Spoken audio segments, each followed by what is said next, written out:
Hello YouTube, Facebook Live, and Twitch.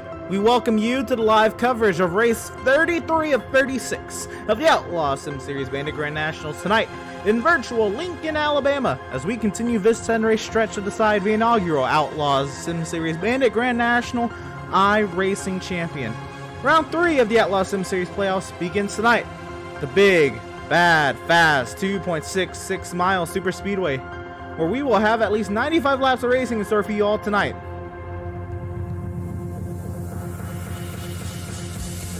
Pack racing for the 4th and final time this season with these 3,500-pound beasts is going to for sure bring on the action as we get closer and closer to deciding a champion.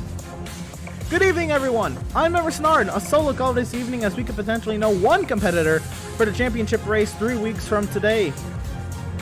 Last week, Adrian Schumacher went on for his fourth win on the season in an intriguing and intense battle with Joseph Causey. Causey needed a good run to make it into this round of the playoffs. He squeaked in by 1 point over Andrew Pratt, who also showed some pace at Daytona Road Course.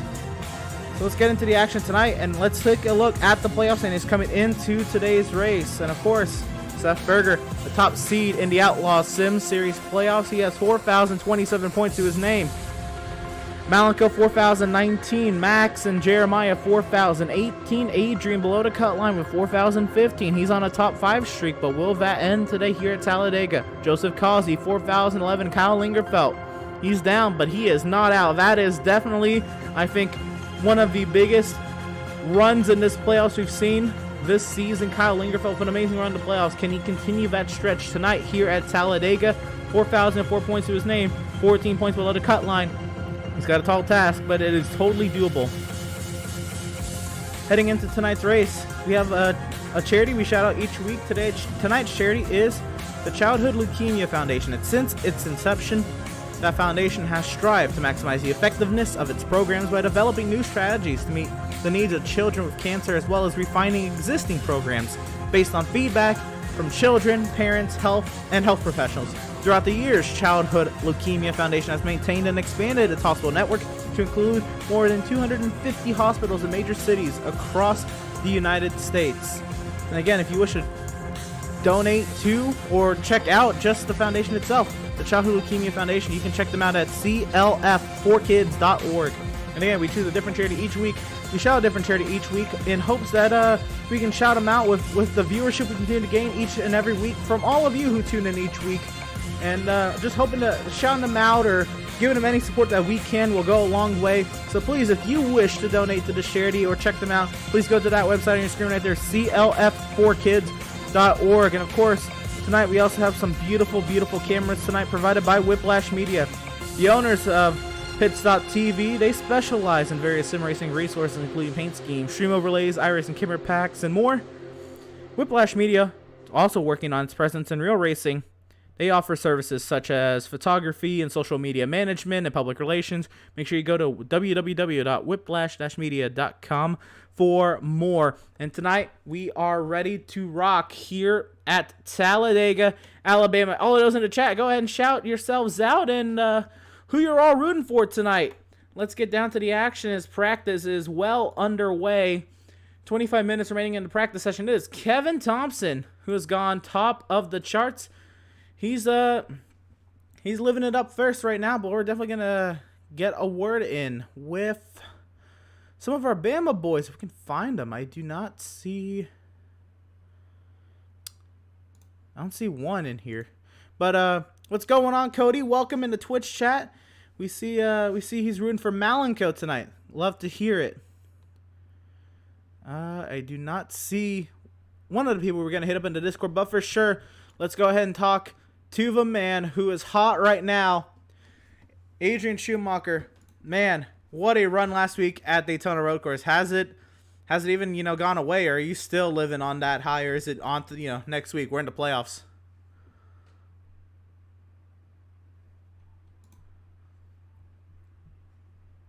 Hey, Adrian, this is the Outlaws movie. Got me?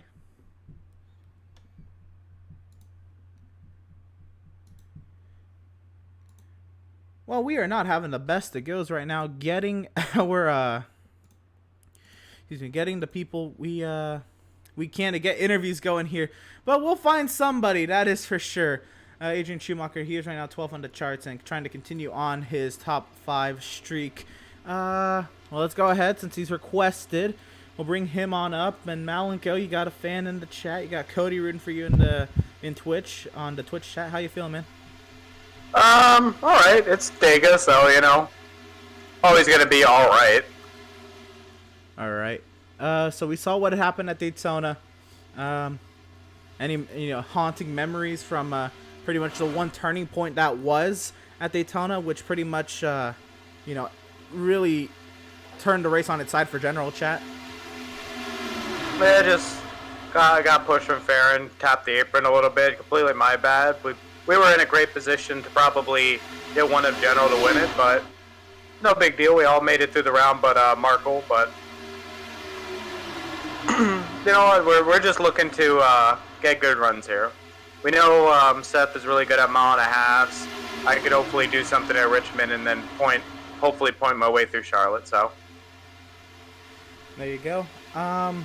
So are y'all riding in the back tonight, or are y'all gonna go up there and contend, or what's the game plan for general chat? Is there a split amongst general chat? Didn't really talk amongst the boys about it, but I'm gonna be qualifying. Right on. I heard your mentality heading into tonight. We got a faster pair. Go up there and have some fun. And honestly, that's my mentality for tomorrow and SRN as well. Whoa, y'all are going to go around. Yeah, you got the mulligan. You got the faster pair just in case at the beginning. You can try to hold your track position if you end up wrecking. You can sit in the back until the end. Oh my God. Barrel rolling down the back straight away. Yeah. Fair enough. There's a lot of good names in this round. Easily you could say 5 for sure, and at least even one of those 5 are gonna miss the round. But knowing that there's gonna be a good name left out in this round, how important is it every single lap in this round? You just gotta go out and do the best you can. Like Schumacher has been showing he's a lot better than we thought at mile and a half, and can pick up in short track.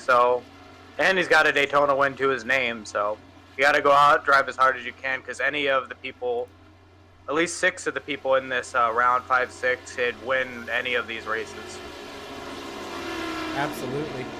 All right, well, we'll let you get back to it. You're in another pit party, and yeah, it should be fun to see how you work tonight. Loving the mentality of going up there and getting to the front. So best luck to your driver, and we'll see you on the far side. Yep, yeehaw, brother. Driver number 7, Malenko there. Again, like that mentality going into a playoff race. He is not fazed by the fact that it is a playoff race. Another driver shout out in the chat from Andrew St. Cour in the house. Andrew St. Cour rooting for the 81 of Max Service. And Max, what's the game plan going into Talladega, my guy? I don't actually know. I mean, it really depends on where I qualify. If we qualify in the front, we're going to ride up the front until it gets hectic and then go to the back. But if we qualify in the back, we're going to stay at the back. But ultimately, need to lead a lap at some point. Hopefully, can do that under caution. But we'll see. Absolutely. Malenko's very adamant on the fact y'all have a faster pair. He's going to go up there and run as hard as he can towards the front. So sounds like there's a little bit of a split if you don't qualify up there, at least. A little bit of a split, in strategy there. Or are you going to go back and talk about it with the boys and maybe that changes? Or Talladega is kind of a wild card as it is, so it kind of is a go with the flow, I guess. We're going to figure it out in the race. That's usually what we end up doing. We have a game plan beforehand, and that just doesn't happen. Fair enough. Now, this is a playoff race in the 3rd round of the playoffs, and you look at that playoff list, man. It's so hard to write any of you 7 guys out. So how important is it every single lap of this round to you? It's pretty important. I mean, if I do it, I do without the wrecking part. I think we'll be fine, but it's just a matter of coming out and running consistent, and really, this is the big question mark for me. If I can finish good here, I should be fine. But if I don't, then I've got some work to do going forward. Right, very, very tough round, and yeah, we saw a lot of big ones at Daytona. Talladega or Daytona at the beginning of the season. Talladega was kind of mediocre in that part. We had, I think, 3. Then Daytona. In the playoffs, we had, I think, a couple. What do you think is the big one count tonight here at Dega? I'm saying at least 2. At least 2? Sounds yeah. Good. Right on. Well, getting some high line practice, or maybe you're getting qualifying trim going here. I don't know. We'll leave you to it. Or what's happening? If I were to do a qualifying trim run, I mean, it's probably now, but like, I can't qualify to save my life here, so I need all the practice I can get. I was gonna try and catch that pack in front of us, but that didn't happen, so I figured might as well do something here. Fair enough. Livery choice, because of Bowman this weekend. Of course. Absolutely. Love to hear it, Hendricks fans. And as a 48 fan, very proud of the job Alex Bowman did this weekend at Richmond, as I am sure you are as well. Yeah. Gonna leave you to it, driver. Best luck to you, and hopefully we'll talk to you on the far side. Thank you. Driver of the number 81 Max Service there, and what a guy. So that's a couple of drivers from the same team from the same chat. Let's kind of shop around, see who we've got. There we go. We've got the driver we were trying to look for earlier, and let's see if we can bring him on up. Yep, we can. We're gonna bring on up driver of the number 20, Mr. Farron Eliam Jr. Farron, how you doing? Doing all right. All right, Alabama boy. What are you feeling tonight? Feeling like I got a good chance to win. So the last race, I feel like I got a chance to win, but just want to go premiership. Yeah, okay, you're pit partying. I thought there was a problem with your wheel. All right, that makes a little bit more sense. I was about to ask, whoa, what's going on? But okay, all a general chat, by the way, loved working with you at Daytona. Going into today here at Talladega, I mean, I don't know what kind of alliances you have. I know you were in a Discord chat with a few people. Are you going to work with them, or are you kind of on your own like you were at Daytona, or what's the game plan for the 20?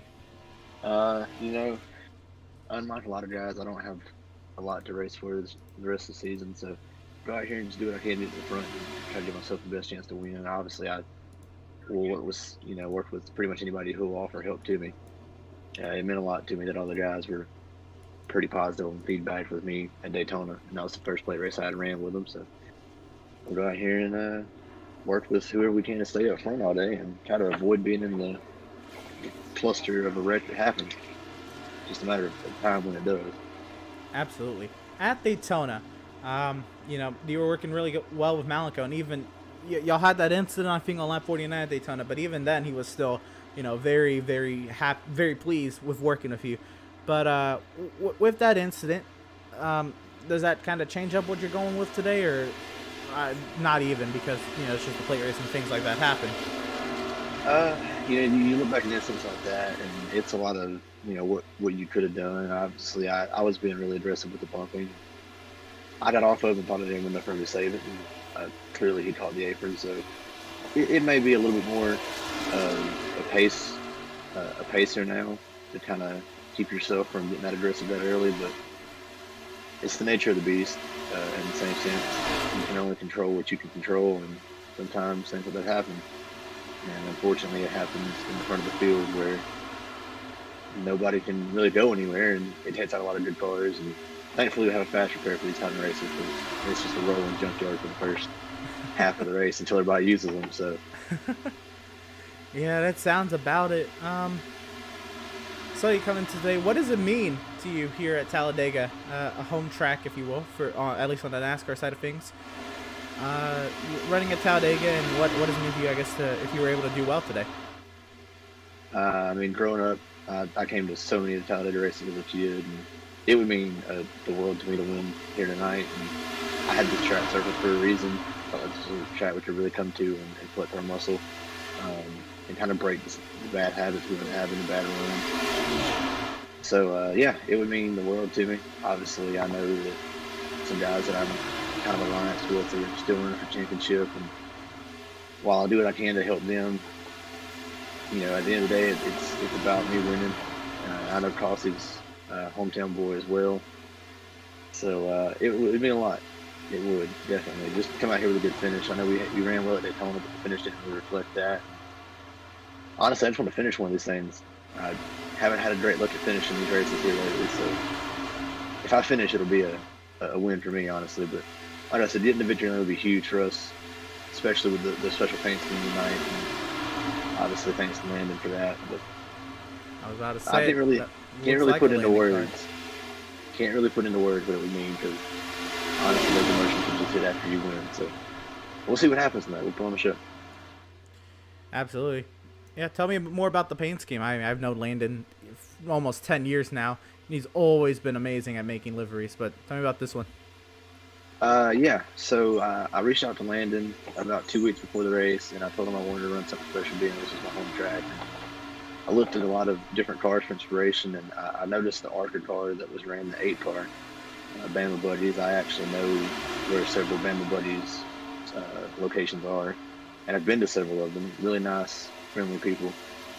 So yeah, it just means a lot to have a local business on the car this week to kind of represent the state. And obviously he did the custom nameplate above the door tonight. It has the state logo and everything. So he did a really cool job, knocked it out of the park. I couldn't have asked for a better paint scheme. I know Cross is running the same thing tonight to represent the hometown. Couldn't ask for a better friend in Landon to do that for us, and definitely looking forward to hopefully putting it in victory lane. If not, we'll put on a show and checkers a record, I guess, at the end. But we'll see. Fair enough. Nice little pack. Y'all are going 3 wide. What do you make of this draft? The pack. Has anything changed with the updates for these cars? I've noticed a few minor changes, and it may just be me. The cars seem a little bit freer. They seem like they really want to be a little twitchy in the high lanes, and as there was somebody got turned up there. But the outer lanes seem to be a little bit more sketchy on older tires. But for the most part, it's kind of the same. The runs formulate about the same. Nothing for me has really changed, aside from the outside line being a little bit more free in the center of the corners, especially when you have a car tucked up right underneath you. So we'll have to watch for that tonight. But honestly, I don't plan on being 3 wide for long. I'd really not like to be 3 wide as long as I could. But can't control that. Fair enough. Some things are just out of your control. All right. Bama boy, we'll leave you to it.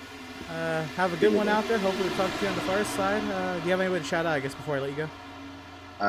No, just my spotter and all my buddies that are watching tonight. I got a good amount of people watching. They're supposed to be watching tonight. Hopefully I can put on a good show for them, because last time they watched the Daytona, it was definitely a wild ride during their leads and laps. Absolutely. We'll leave you to it, driver. Best luck to you. Appreciate it. Driver number 20, Theron Elam Jr. What a great guy that is. Oh, Dan's gonna save that one car right at the bottom of that pack. That was wild. So he had mentioned another Bama boy. We'll see if we can bring him on up, and we got a couple more things to ask him. But first, driver Theron reminded me, you're a Bama boy. How you feeling tonight, man? I live in Alabama. We threw on the paint scheme at Farron Elam there. Right And on. I don't live but, I wouldn't say not even but 20 minutes away from this track, so. Well, what does it mean to you to be here tonight, I guess, and the ability that, or I guess the potential that you could run well? I mean, everybody has the potential to run well here. It's not inclined to just one person here. It's easy just to be able to get out, and just keep your foot in the floor, but being smart about the moves you make, and making sure you keep your lines. All right, I guess more or less I was asking what would it mean to you to do Oh, what well? would it mean? I guess that I didn't word it that way. I mean, I guess, I've lived in Alabama since I was 14 till I went to the Army and all that. And then after that, I came back after I got out the Army. So, I mean, it's like my second home pretty much, because this is the longest place I've lived other than this. And this is where I met my wife and everything. So it'd mean a lot to me if I won. Absolutely. So let's go to Daytona. Man, you just squeaked in into the playoffs by 1 point. Boy, I was mad. I thought I threw it away. That's why we didn't talk last week. I was gonna say we missed you in those post-race interviews, man. Yeah, I was mad at myself. I was really mad because I had that sealed. I should have not. I don't know what brought my concentration off of what I was doing at that point in time, but it was something. Y'all are going 4 wide right now. Oh my goodness. Oh, there y'all go. Oh, there's the big one. Oh my goodness, that's a lot of backup cars. That is a lot of backup cars. Try it. Might as well. Oh my goodness, that was huge.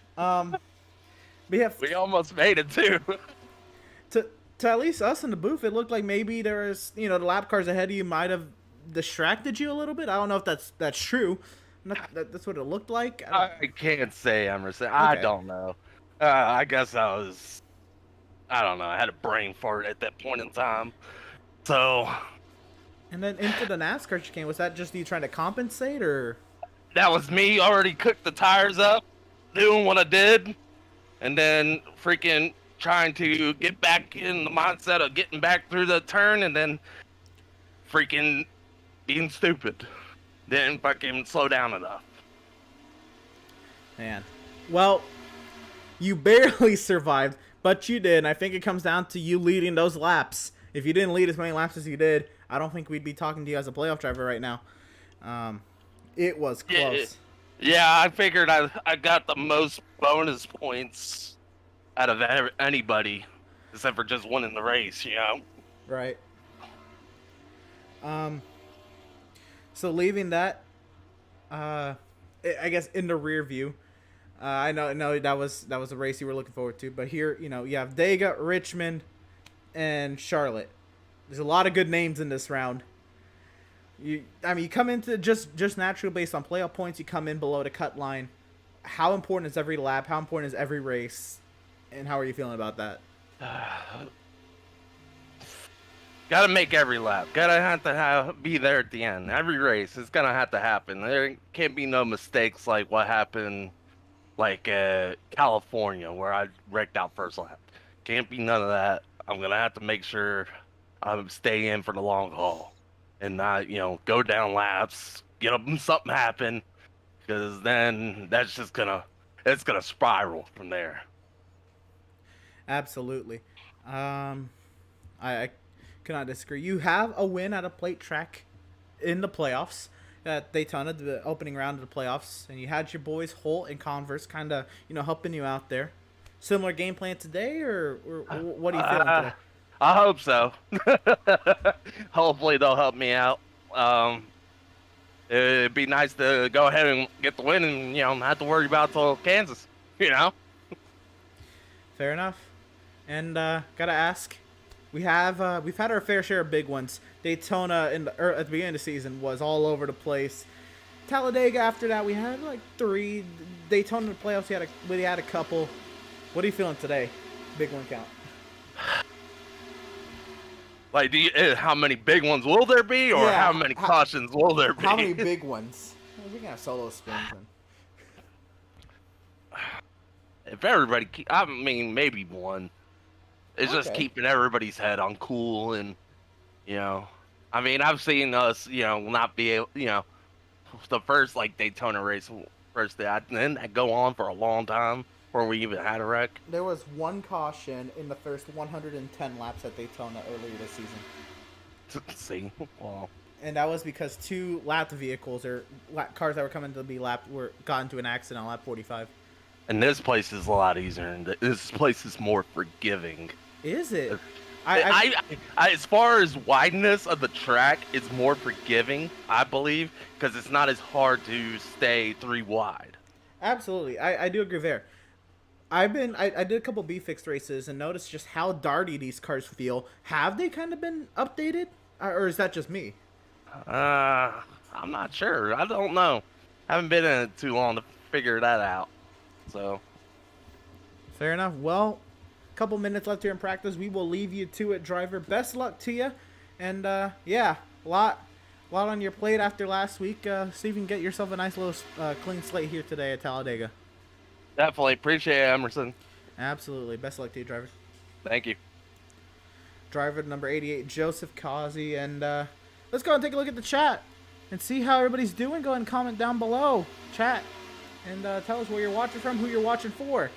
Mark Berger in the house says, Talladega. Mark Berger says, thanks for serving, Causey. Absolutely. Thank you, Joseph Causey, for his service. Let's bring him on up. We talked about the other drivers who were shouted out in chat. We cannot, not read chat and not see this name on the screen. Seth, Talladega, man, how you feeling? Oh, pretty nervous, man.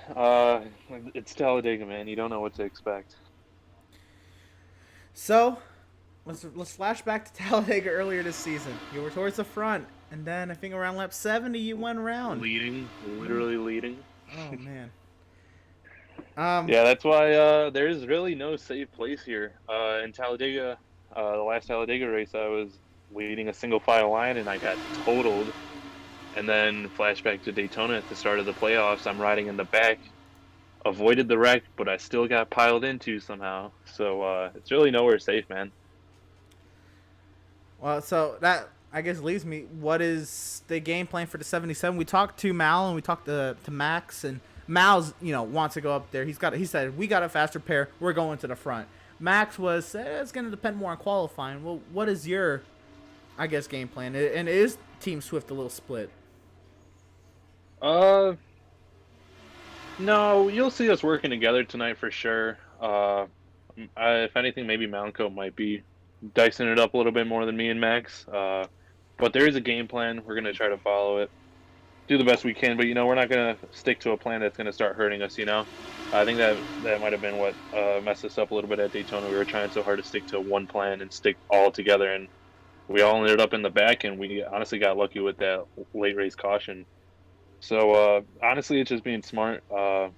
You could plan, but honestly, you're going to have probably 20 different plans in this race tonight, to be honest with you. That is the beauty of plate racing, is that all the plans are going to converge into one, maybe two packs, and we get to see how it plays out over the course of 95 laps. Now, we know you're the top seed. There's a lot of hype around you. There is 6 other very competitive names in the playoffs. How important is every lap, every race, every move you do in these playoffs, or in this round of the playoffs? Everything's essential, man. Every bonus point possible is going to be essential to try and grab. We gotta be smart doing it, It's all about the finish, man. You gotta get a solid finish, but you gotta do your best to get those bonus points like lap lead or pole. So, yeah, I'm gonna be going for the pole here. Hopefully, I can do it and try to get my lap lead early. And I'd like to stay up front, but I'm gonna be smart, man. If things start to happen, I'm gonna work my way back, and we'll see what happens from there. Absolutely. All right, driver, practice is wrapping up. We will leave you to it. Best luck to you, driver, and hopefully we're talking to you on the far side. All right, sweet. Thank you. Right on. And we have one more driver. I guess who's wanting an interview. Danny, how you doing, man? Good, you? We're rocking. First, I want to say Brandon Larson has just shouted you out on the Facebook chat, and Jerry in the Facebook chat as well. So you have some fans in the house tonight. How you feeling? Doing good. How are you guys doing tonight? We are rocking, man. So Talladega. I mean, anything can and almost anything will happen at Talladega. What's the game plan for the 34? We're just looking to have a clean race tonight. Looking to help out Kyle. I know he's in the playoffs tonight, so we're looking to have a good strong run with him and see if we can get him and our car up to the front and have a good clean race. Stay out of trouble, because there's going to be some trouble tonight. And, Absolutely. Go ahead. Okay. That's all I was saying. Absolutely. There's going to be some trouble tonight. But I guess that being said, are you going to be up there slicing and dicing, or is it really just going to, whatever the 65 does, I guess? I'm gonna go out and qualify. I'm gonna see what happens in qualifying. If I qualify toward the front, I'm gonna start up front, and I'm gonna slice and dice. If it seems like things are too hairy, I'm gonna get myself out of the situation. And there's no reason to wreck the car early in the race, but as the race progresses, we're obviously going to try to get the car up to the front and get Kyle up to the front. And if he wants to just hang in the back, we'll hang in the back. But if he wants to do a little racing, we'll go do some racing. Fair enough. So, the race you did earlier this season, well, you did Homestead. We'll stick to Daytona. With your one top 5 this season, you got 3rd there at Daytona. But, man, that was something if you can remember all the way back. The first 110 laps, very green. One caution. That was just 2 cars towards the rear of the field getting into it. That was the lap 45 when that caution happened. But 110 laps green. And then everything broke loose in those final 25 laps. What are you expecting here at Talladega? More the same, maybe a very calm beginning and a crazy end, or just craziness all throughout, or what are you feeling? Yeah, I remember back to Daytona, we had a really good first half of that race there. There's a good group of guys here. I haven't raced a lot of races here this season, but when I do show up, I know we have a good group. So I expect a lot of green flag racing. I expect maybe even a green flag pit stop or two. As we get later in the race, naturally the intensity is going to pick up and it's going to get crazier. And I expect naturally as we get later in the race, we're going to have more wrecks.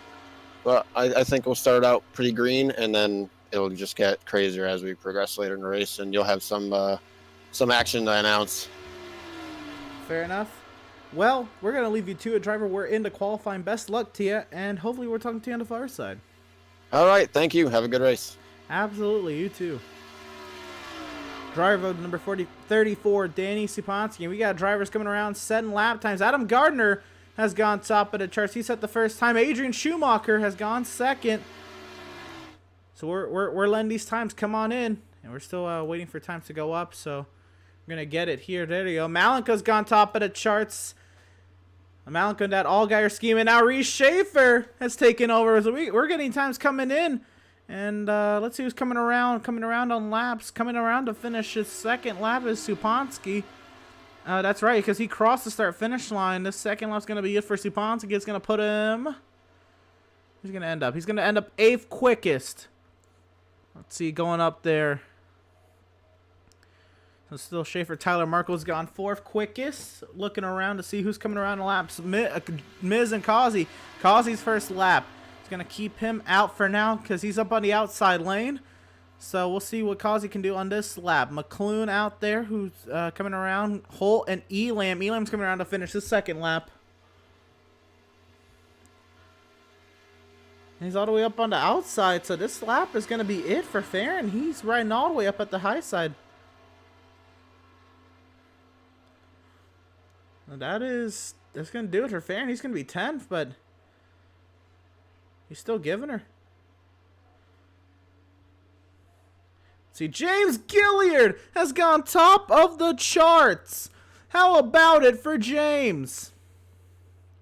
Greg Holt running on the outside lane to get his lap going. Josh McClune coming around to wrap up a timed lap here. We'll see what he can do.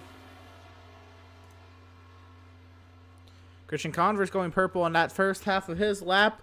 Josh McClune will get it in P9.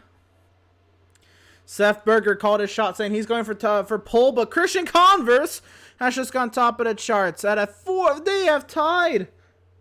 We got to get it down to the 1,000, but they are so close, and we still got more times coming in. Who we got? We got Nathan Sylvia coming around to wrap up his first time lap. And Sylvia's going at it here, his first lap. Did not count. Never mind, because I guess he was starting his lap.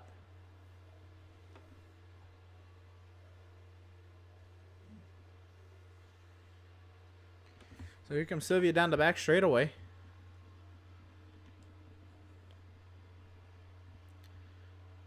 Greg Holt will slot into 12th. Joseph Kazi on a purple lap. I think his lap's not gonna count. I'll put him up to 5th. Never mind, timing and scoring is kind of all over the place. So never mind, Elam did complete his lap, I believe. So here comes Nathan Sylvia on his lap. His lap will put him. So where does he slot into? We'll put him 12th quickest. Scott Williams coming around at number 64.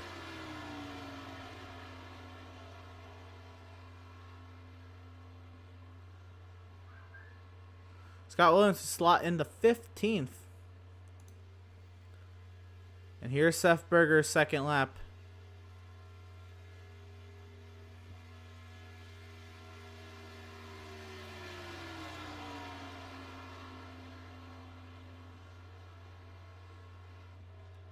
Seth Berger's lap will put him third quickest. It will not be pulled for Seth Berger. Jeremiah Stutzman's coming on out to see what he can do. 3 minutes left. He waited for the end. And Sylvia's completed his second lap, slotting into 7th.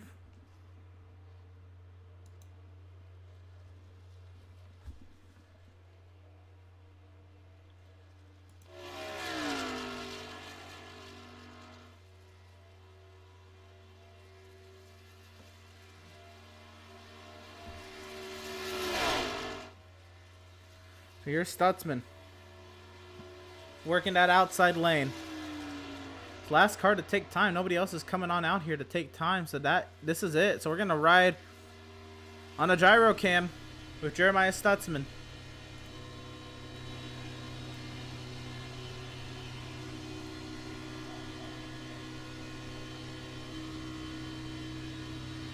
We'll take a look at chat here.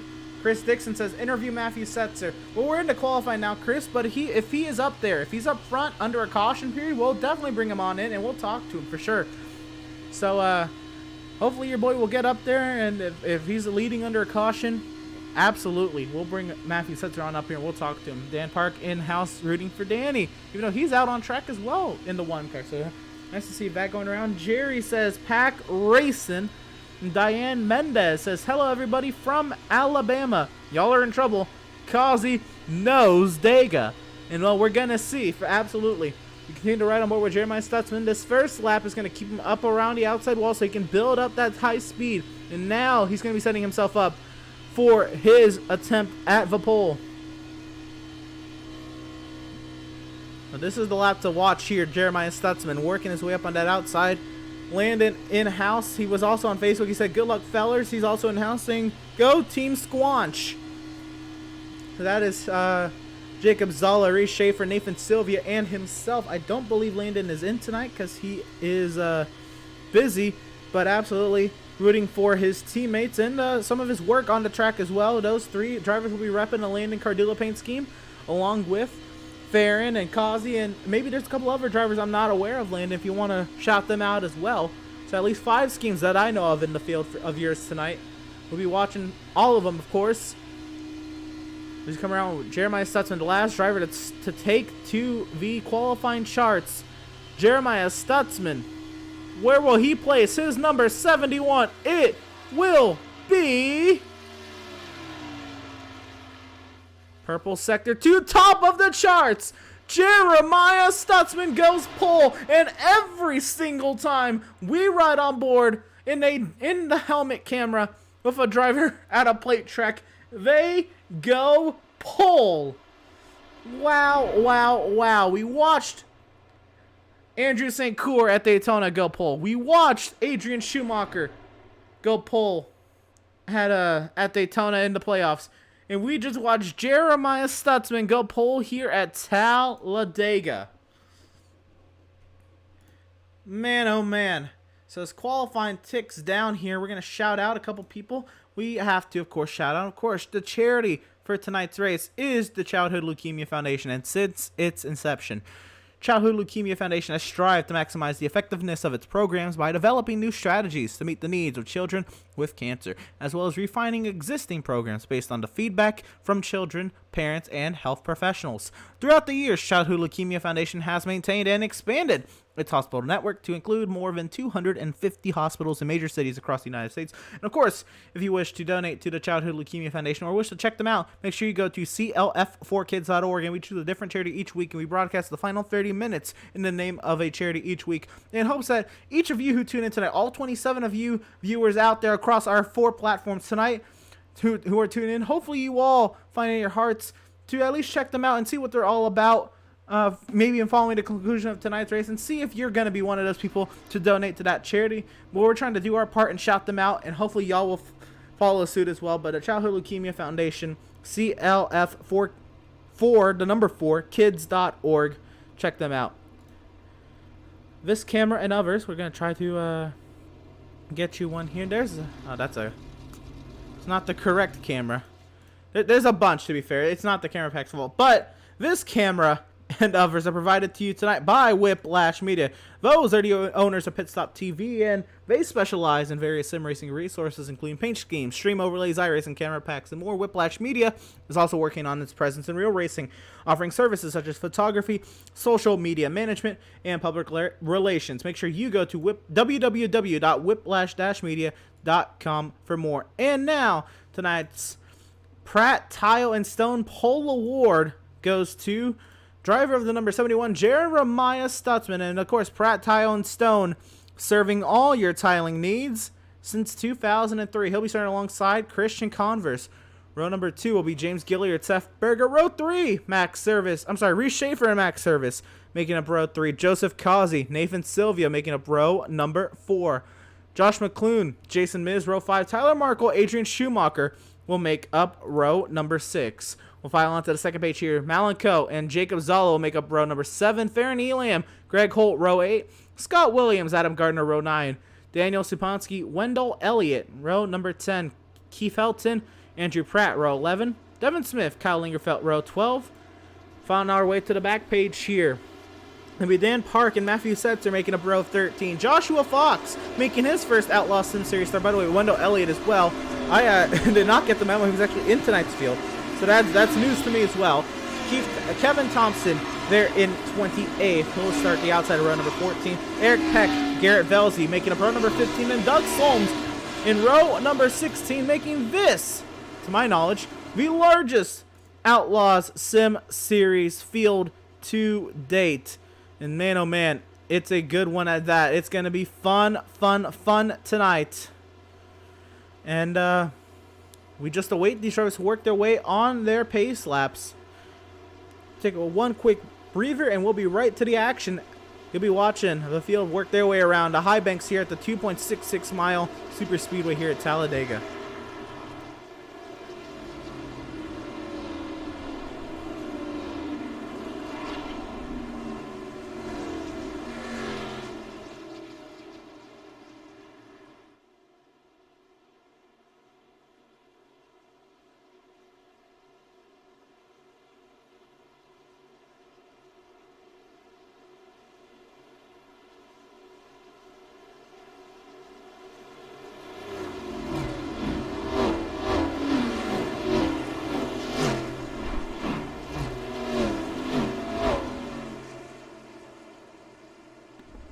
And now, as the field works their way through the high banks of turns 3 and 4 for the final time before race pace tonight, Jeremiah Stutzman and Christian Converse leading the field here. All 28 of you viewers, everybody in-house, all on your feet, because we're about to get to the action here tonight. Real quick, the race info tonight. There it is right there.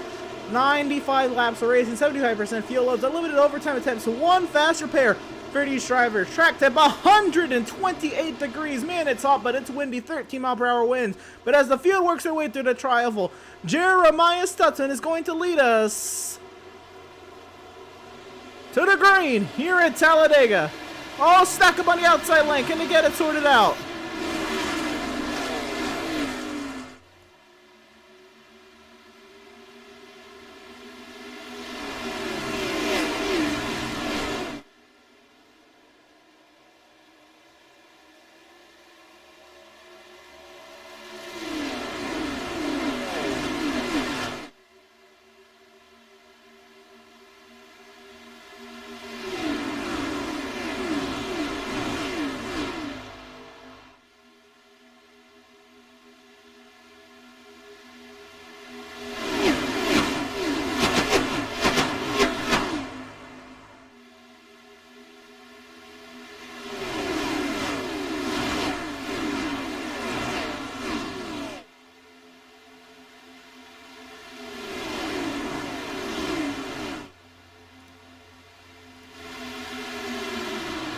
Lap 1 complete here at Talladega. Jeremiah Sutzman leads a large field of 31 cars. But here comes Reese Schaefer with a push up on the outside lane. Nathan Sylvia fills in behind. Seth Berger up the third car on the outside lane. 3 wide. Get a fourth row back there. But it's Sylvia trying to push Schaefer out in front. We work our way down the back straightaway. Reese Schaefer, can he clear to the lead? He's going to try to get Sylvia clear as well. But are they going to leave Seth to dry up there as well? Seth trying to get clear. Now all 3 of them are clear up front.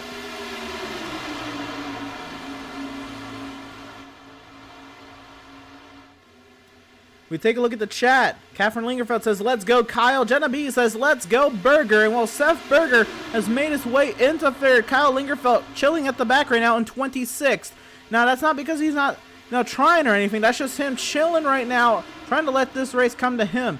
So we take a look at there. There's the pack right there. Jacob Zolla kind of at the tail end of that first pack. And you have Scott Williams, Max Service. And then we have this second pack for me back here. Adrian Schumacher and Miz, they're kind of leading this second group around now. They're still within the draft, but they're leaving a little bit of a gap. And then we get back here. Tyler Markle, we just saw him drop back on the back straightaway here. He's kind of the back here. He's, oh my goodness, look at the field, double wide, and that's Schumacher all the way up against the outside wall. But Tyler Markle's kind of back here, just letting the race come to him, letting the race play out. It's a long race, 95 laps. That is 253 miles of racing here at Talladega Super Speedway, and he's letting this race play out and towards his favor. So trying to see how it goes. Back up front, Nathan Sylvia getting pushed by Christian Converse now to the front. That was Sylvia maybe trying to block a run from Christian.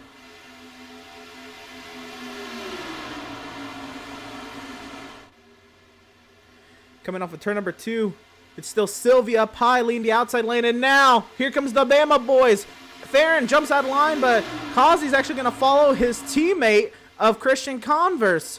So it's all Theron Elam all by himself at the front of the field, and look at this pack. He's going to file his way back in line, though, in front of Joseph Causey.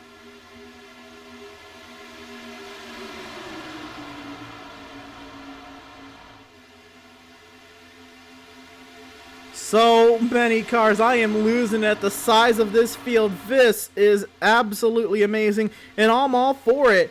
Here in the final plate race of the season, the playoff race here at Talladega, and Nathan Sylvia, Reese Schaefer, a couple of playoff spoilers, if you will, leading this field. Look at the back of the pack here. We got 3 wide. It's all the way up in the outside. There's Devin Smith to the outside of Siponsky and Stutzman. This may be Smith trying to drop back, but this is a wild move to try to go 3 wide this early on lap number 5.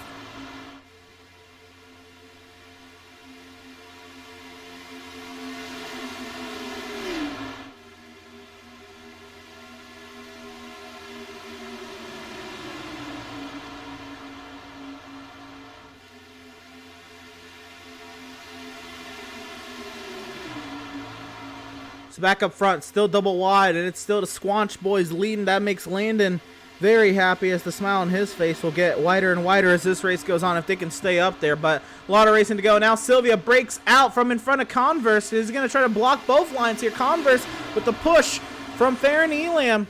We'll see here off of turn number 2 if he can still hold station with Converse with a huge push around the outside. It might not be able to happen.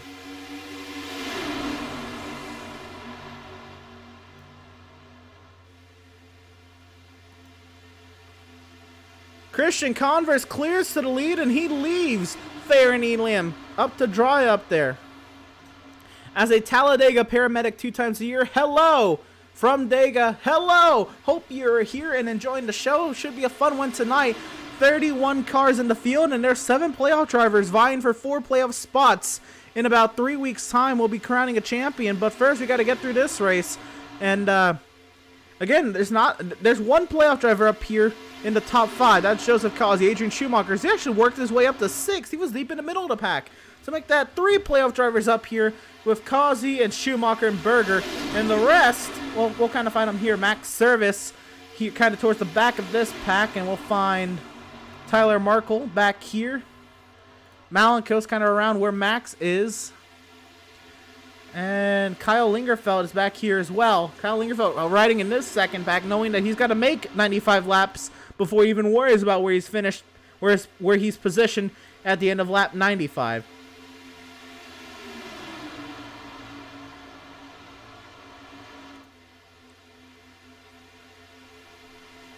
Lawrence Fawcett says, let's go Kyle Lingerfeld, or he says, go Kyle Lingerfeld, number 65. And Landon says he's watching from work. This is going to be exciting.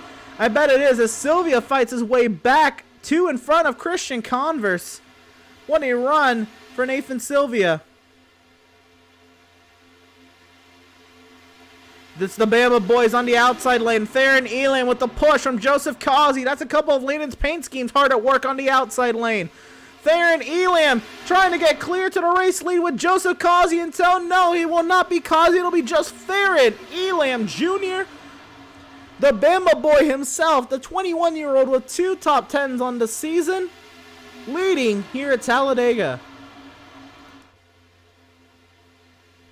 The outside lane is really working. That's a very, very important observation there, Andrew St. Cyr. Especially with the amount of people they have up there. It's working really well. If you ever played NASCAR Racing 2003 season, you watch the default AI kind of go their way around plate tricks. It's working like a conveyor belt. One driver will get pushed up there, fall in line, and then fall back into the field. And that's kind of what's happening up here. Drivers are going to get pushed up there if they don't get blocked. And here comes Farron to block. Now they're going to go 3 wide. Farron to the sucker hole. He led his 1 lap, and then the field said, okay, Bama boy, back to the back for you, because Joseph Causey is going to clear to the race lead.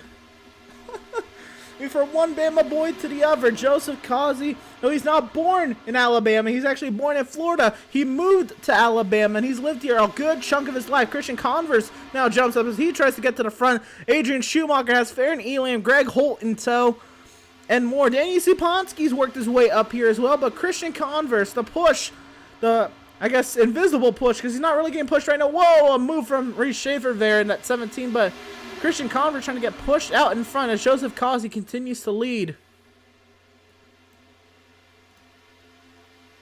Donovan Craddock in-house saying, let's go, Seth. And Seth is there chilling on the 4th car in the inside lane. Let's actually go on board with Seth Berger and see what he sees. Now, this is what Seth, well, this is not exactly what Seth is saying, but this is on top of the car, the number 77. You can see kind of what's going on in front of him here. And let's take a look behind them also for good measure.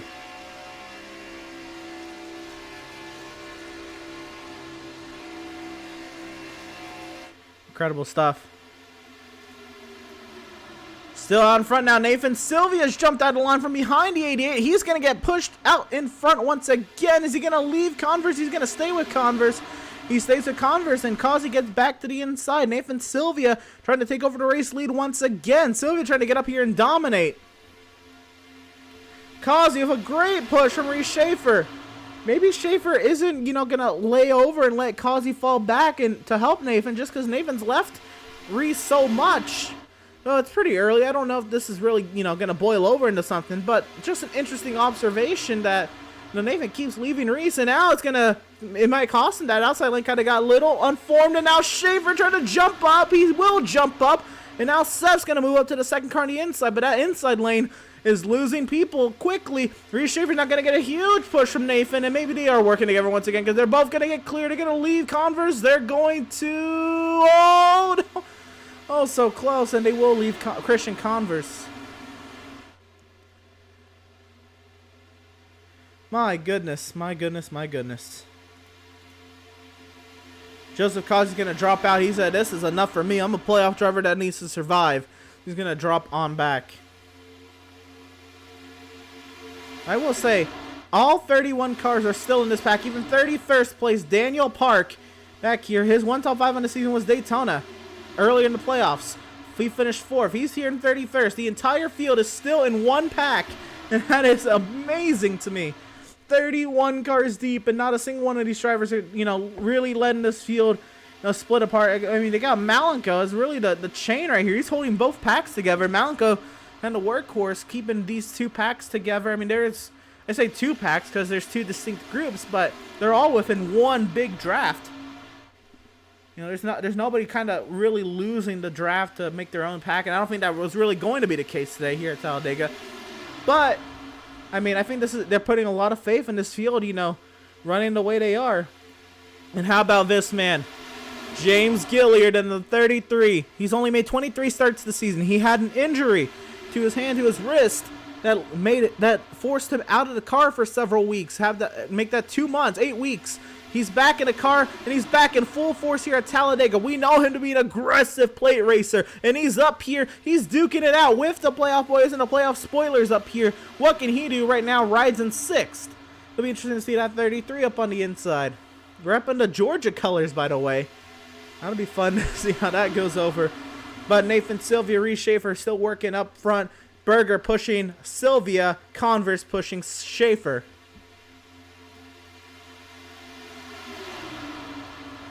See, Ashley Jackson says, are Kyle Larson iRacing in this race now? Kyle Larson is not in this iRacing race. Whoa, what a move. Christian Converse down to the inside on Nathan Sylvia, following Reese Shaver, trying to split up them. Well, that was an aggressive move at the front of the field. I don't like that for the playoff drivers hanging in this pack. But Kyle Larson is not in this iRace right now. He is in the NASCAR iRacing Pro Invitational. That is going on Fox Sports 1 right now.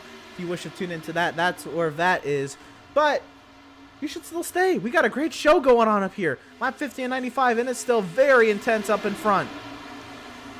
Goku Guy 92 says, my boy number 77. And Andrew St. Cour says, this is the most patience I have seen from Zal all season. And there's contact up front, and they're going to save it. They all save it. Christian Converse, Nathan Sylvia, Reese Schaefer. Converse is going to probably have to lose some speed here. If he's going to merge back up, where is he? Where is he? He's down in the back of the pack here. Are they going to give him room to merge up? They're kind of giving him half a lane. He's going to try to merge up here out of 4. And Converse is going to merge into the back of the pack here. What a wild move right there. Oh my goodness. That was... Oh man. Let's Woo! Catch our breath down. Let's see what happened. I'm sorry, this was not exactly timed up. There's still a lot more. Hold up. I'm trying to get this queued up here. Here we go. So here's the entire thing going on here. Converse on the Converse on the inside. Sylvia behind with Schumacher. Try to see it here. Was that the push from Schumacher that sent this, or we'll get another view of it.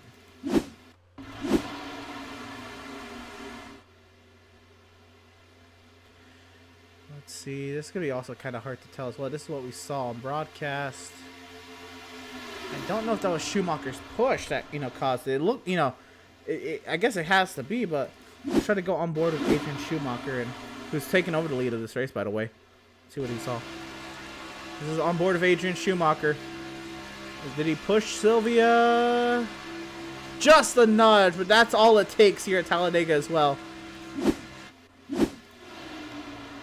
So Adrian Schumacher has taken over the lead of this race with Seth Berger in tow. Greg Holt up on the outside. Danny Supansky up there on the outside as well. James Gilliard on the inside. And then we have Farron Ely and Max Service making up V-Top 7. Let's take a look at the chat. Mark Berger says, let's go, Berger Nation. Number 77 with the 100% symbol. 35 viewers in-house tonight. Hope you all are enjoying the show.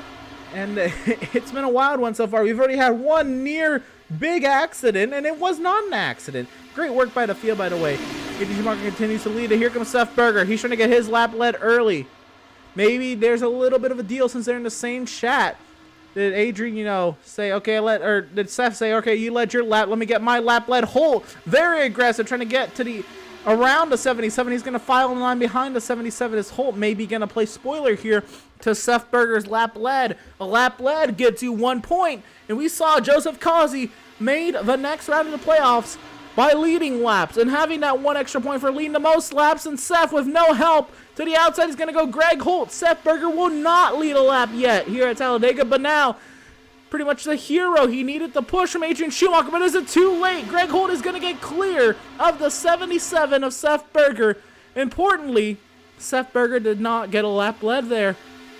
Now he comes into today's race with a decent little margin in points, but you don't want 1 point that you could have gotten here at Talladega to be the sole reason you don't make it into the championship for, because no matter what happens, no matter who wins the next 3 weeks, there will be at least one driver making it in on points, and it very well could be Seth Berger having to fend off somebody for that final playoff spot if he cannot win in these next 3 races.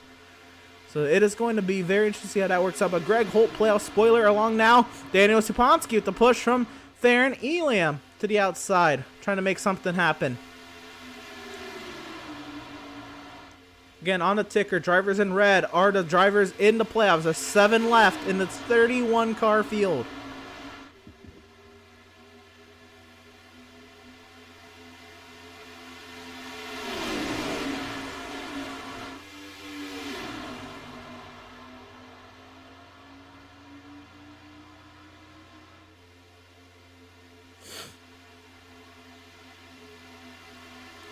They continue to work their way around. They continue to work their way around the high banks here at Talladega. It's Daniel Supansky out in front, trying to get that outside lane to work in his favor. And how about Adam Gardner working his way to the third car on the outside lane? He's got Wendell Elliott behind him. Garrett Valzi, the last Talladega winner in this race. His one win on the season was at Talladega, eliminated in round number 1. But Garrett Valzi in that number 48. He's here in Ryden. Can he get it done at Talladega back-to-back times?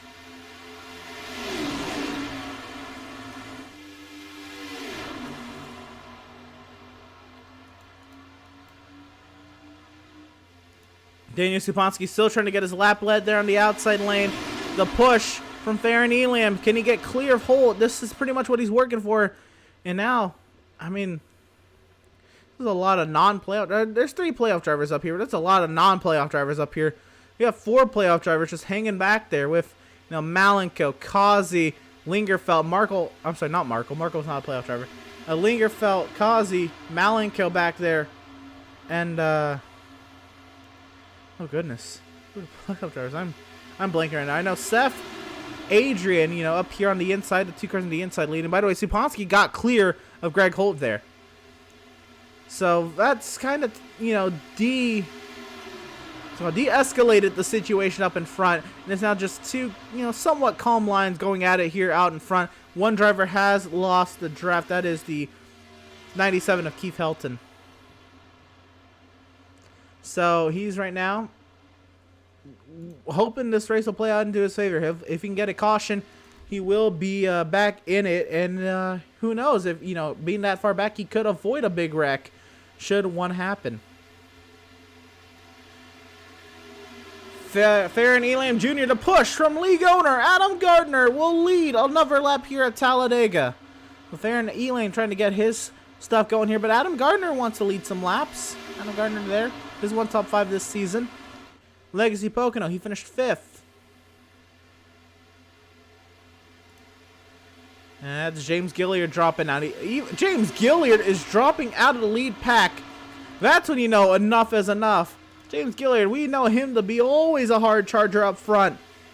The Floridian himself is 23 starts on the season, 8 top 10s. Even he said, all right, boys, this is enough for me. That is wild.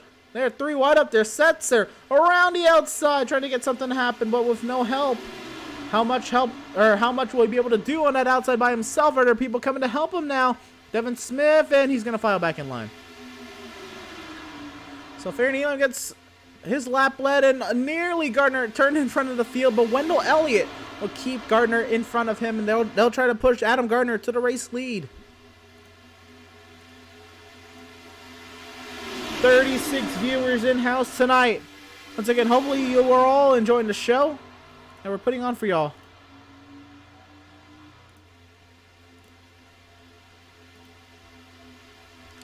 Some of our biggest numbers on the season as a series of Outlaw Sim series. Again, thanks you all for all your support and for all y'all tuning in. We continue to work our way around the high banks here at Talladega. How about we go a little bit of crank it up?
And hopefully you enjoyed letting these cars speak for themselves here at the high banks of Talladega. 650 reduced horses.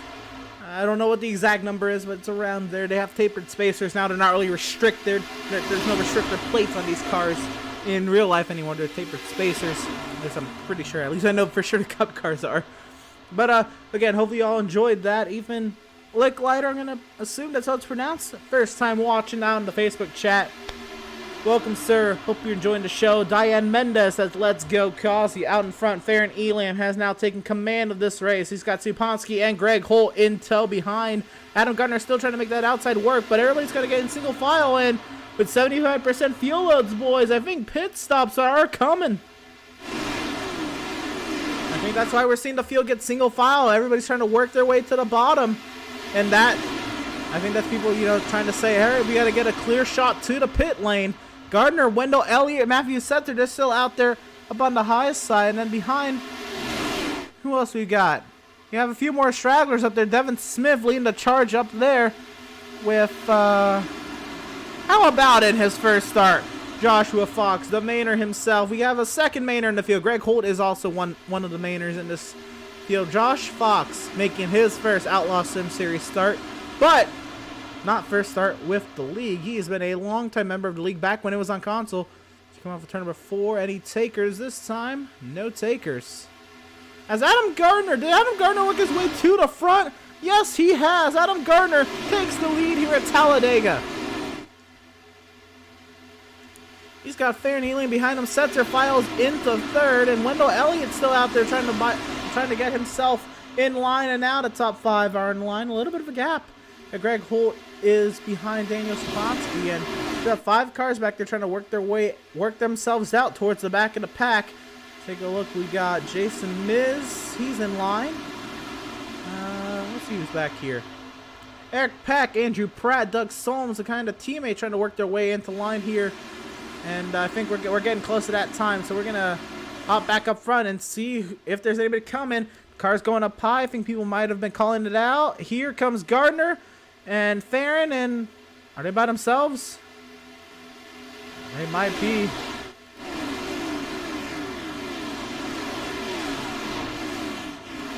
Yeah, it's just Gardner and Elam had a spin on pit entry. Let's go back and see what happened. I'm sorry, that was not it. Oh goodness. Here you go, Farron Elam entering the pit lane. Trying to slow it down. He locked it up. And that is not what you want to do. Not only will you come in, with one other car. I mean, now you're really losing time to the field because you have to get it corrected and get 4 tires. Because you heated up your tires. My goodness.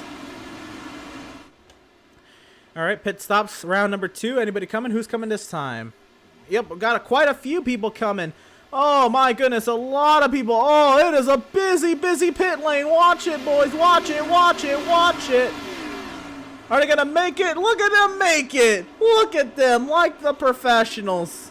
The professionals have mistakes, and that was a beautiful pit entry by the field for the most part. We're gonna watch that one again in a second. That was a beautiful pit entry. Oh, Nathan. Did Nathan slide the box? Oh, Nathan missed the box and he towed. Oh, my goodness. Now, here comes this field of cars working their way through turns 3 and 4. The Swift boys have stayed out together.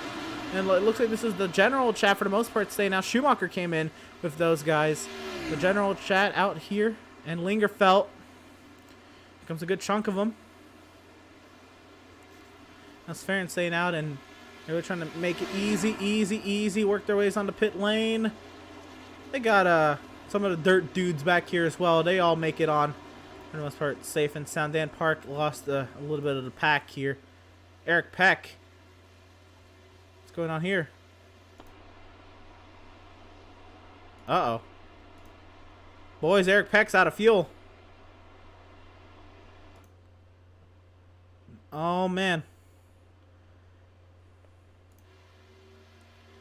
Eric Peck trying to coast it down the pit lane. And that is tragic. Went 1 lap too long. Maybe he couldn't get down. See the merge out, though, as Eric Peck tries to make his way down. Here's the merge point. Malenko trying to get up through the gears, leading this field.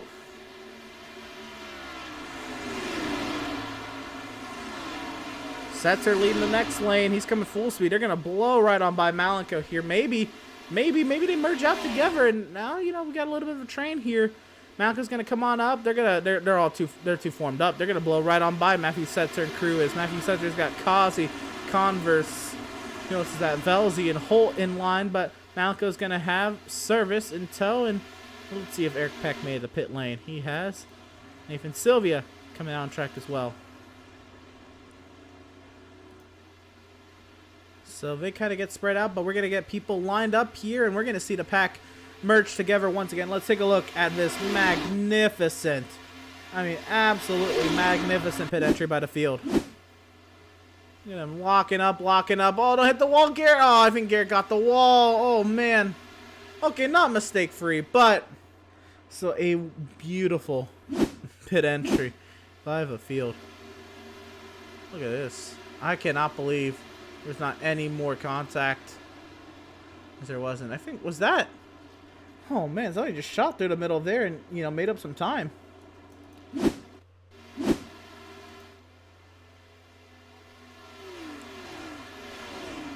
Wow. What a pit entry. Joseph Kazi to the lead. Matthew Setzer drops down low. And now Seth Berger leading the next lane. The cars up there as Malenko and Max have attached. And we're going to have a decent little group of cars here.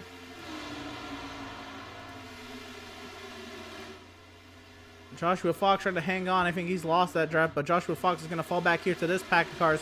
McClune, Pratt, Smith, Supansky, Lingerfelt, and Gilliard. Let's see how everybody... Thompson's back there. Elam and Solms. Elam with his mistake. He's going to be back here with Solms. Nathan at the toe back to his pit box, and Dan Park back here as well. Keith Helton out all by himself, and Eric Peck will make it out of the pit lane.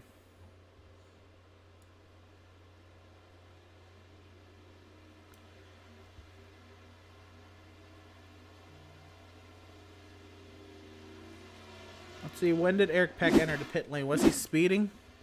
He might have sped. It's gonna be hard to tell from this angle. I mean, no, you can't even tell. But he came down a second time, so I have to think he was speeding.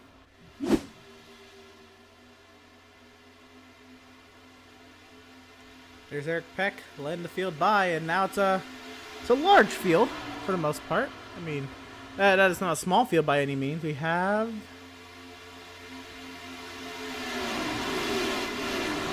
18 cars in this pack. Not small by any means. Let's take a look at the chat.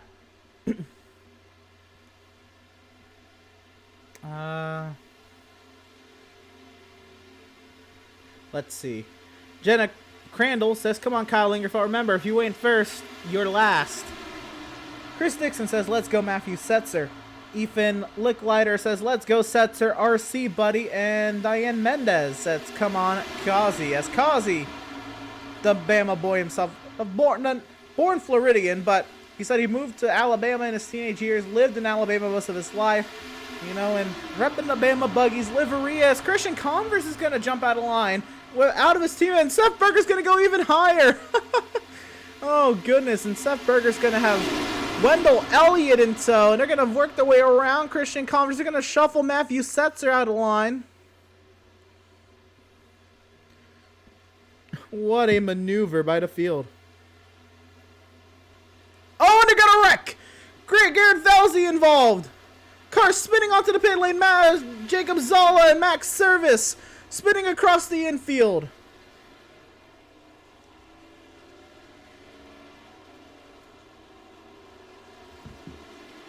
Oh my goodness. That's for sure. Yep, we have a caution on the speedway, so we're going to get a replay. I mean, I knew that was for sure going to bring out a caution. Let's see what happened. And, man, that was Scott Williams just got a little too low. Caught Garrett Velzy, and, oh, Markle, Lingerfeld, and Schumacher. Oh, big hit for Schumacher. That's a RAS repair gone. 3 playoff drivers in the thick of it right there. Oh my goodness. Just got a little low, hooked Velzy around and then spinning down the track. Not a whole lot of places to go. People are going to get flags, go over hidden pit lane there, and Schaefer clipped by Miz, and oh my goodness. My goodness, my goodness. A lot of people coming through. Did they make it through clean? Another thing to look at.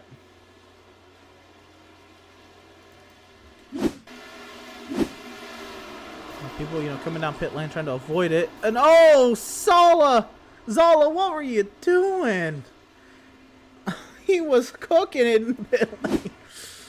Oh, goodness. Even when he's not the highlight. Oh, yeah, I think he got hit. To be fair. I think he got hit by Gardner. Man, oh, man.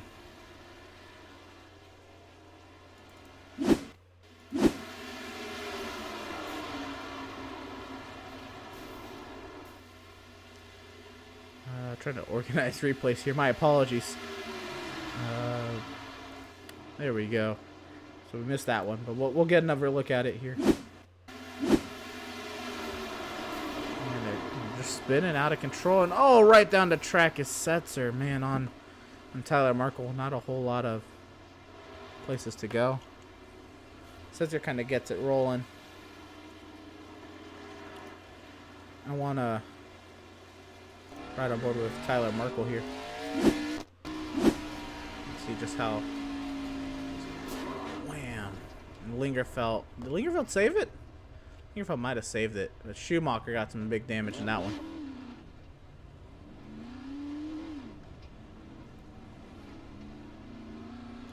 Let's see this if we can. This wreck avoidance from Jeremiah Stutzman. Did he miss it? Did he miss it? Can't see anything. Wow, what an avoidance.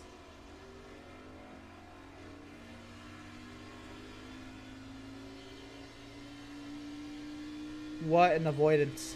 Let's see how Schumacher fared in this one. Oh, he hit Garrett Velzy hard and then oof. That might be a fast repair for Adrian Schumacher. So we'll see right here. Does he take a fast repair? Gonna try to see how bad it is first. He is not taking a fast repair.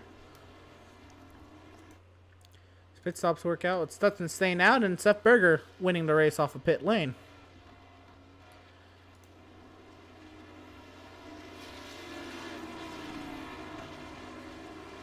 So let's go ahead and see who we can dial up here. I want to try to dial up something different. Somebody different. We already talked to the top 3. Adam Gardner. I mean, we talked to him at Daytona Road Course and after the race, but I want to hear his reaction after this.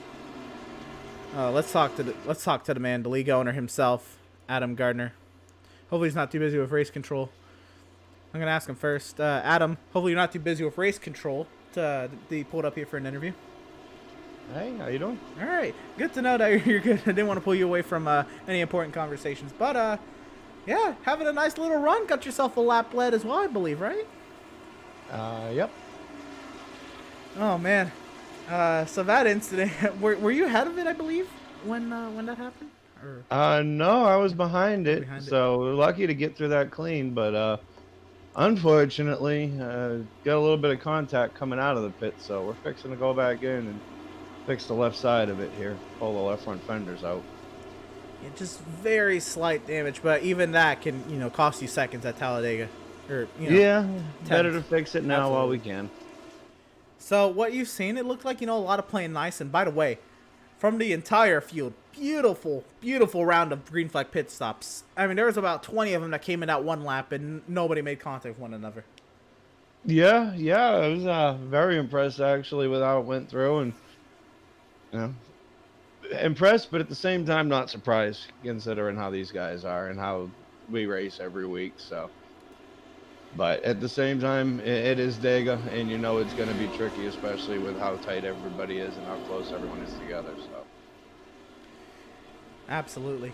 And then from what you've seen, Are you? I mean, I know you're going to be preparing to stand, but you're going to be hanging back, at the back now that there's been a wreck, or maybe people use fast repairs. You're going to work your way forward, or what's the game plan for the 56 on this restart?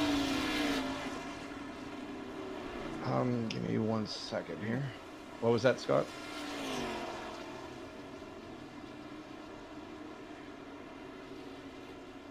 Yeah, you and the 48 with a cause car, so that's why you guys get the ULs. That is correct. He did. All right, go ahead. Yeah, he did come down and make contact with the 48 to initiate that. Yeah. I was gonna say, so what's the game plan for the 56 here? Didn't look like a lot of damage from the amount of time you were stopped in the pit box.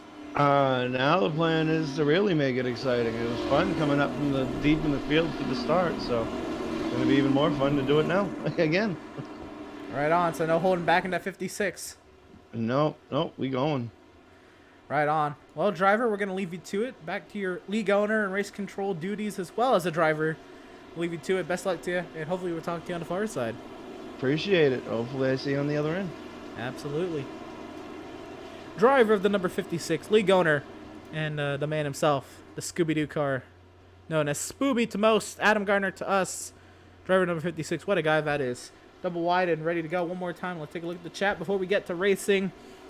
Brandon Larson says, Stepanski going to be the upset winner tonight. Hashtag the big one. Andrew St. Cour says, I spoke too soon, LOL. Stepanski replied to Brandon Larson, said he's trying. Larson says, hey, Danny Stepanski, just race more like Matt Kenseth and less like Kevin Harvick. Just kidding. Good luck, bud. And Rebecca Berger says, go number 77. Speaking of number 77, Jeremiah Stutzman importantly stayed out and led a lap, and now Seth Berger is the leader of this race, so he's going to get himself a lap led as well. So important playoff drivers getting laps led here. Malenko also may need to get one, so they might coordinate a little plan here to get Malenko a lap led. But VIRacing.com safety car will find its safety in the pit lane, as we're going to turn them loose once again, just shy of halfway in the coming laps. Here today, it is Seth Berger and Malenko, row number 1. And let's get to the action. We are green from Talladega.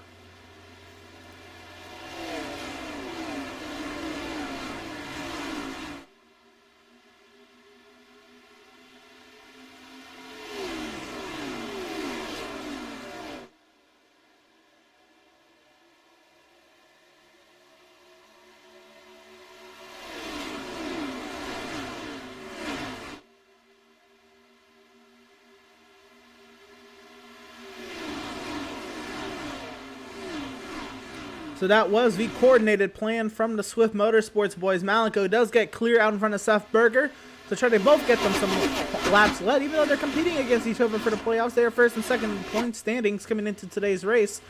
Trying to get Malenko one lap led. Now, can he do it at the line? Because Joseph Collins got a big push from Christian Converse. It's going to be something to watch at the line here. Malenko, he might even have to go up and block for it. To the line, Malenko got it. So that is 1 point for Malenko. And now Cost is going to have Converse to his back end here, along with Jason Miz and even Sylvie Reshaver turning it back up. Greg Holt stuck on the inside, trying to get up to the boys on the outside, along with Wendell Elliott, kind of, new to the series. Wonder who he is affiliated with, but I saw him in a Discord group earlier. I can't recall which one it was. I could definitely just look, see who it is, but I'll leave that to the surprise to see how it plays out later. So playoff drivers with laps led today. Adrian Schumacher, along with Seth Berger, Malenko, and Jeremiah Stutzman. Garrett Belzy had an incident on lap 43. Let's see what happened to Garrett Belzy.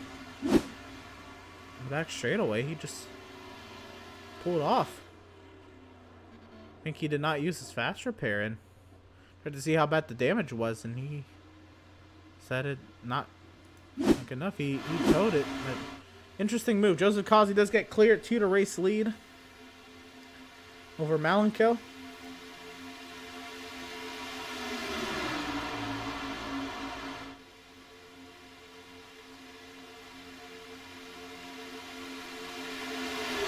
In the chat, Sean Thompson says, good luck, Kevin. And Catherine Lingerfeld says, go, Kyle. Up front, Christian Converse, a huge push from Jason Miz. Christian Converse into 90. see how he's done so far this season. The 15-year-old, 2 poles and 4 starts this season. He was trying to get another, but Stutzman took it away from him. By the way, that's another bonus point for Jeremiah Stutzman. Completely forgot about that. But the Floridian himself trying to get clear in front of Kazi, another Floridian, but not able to there.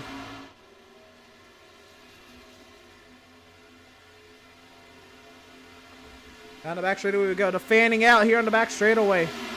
Malenko still hanging tough on that inside lane.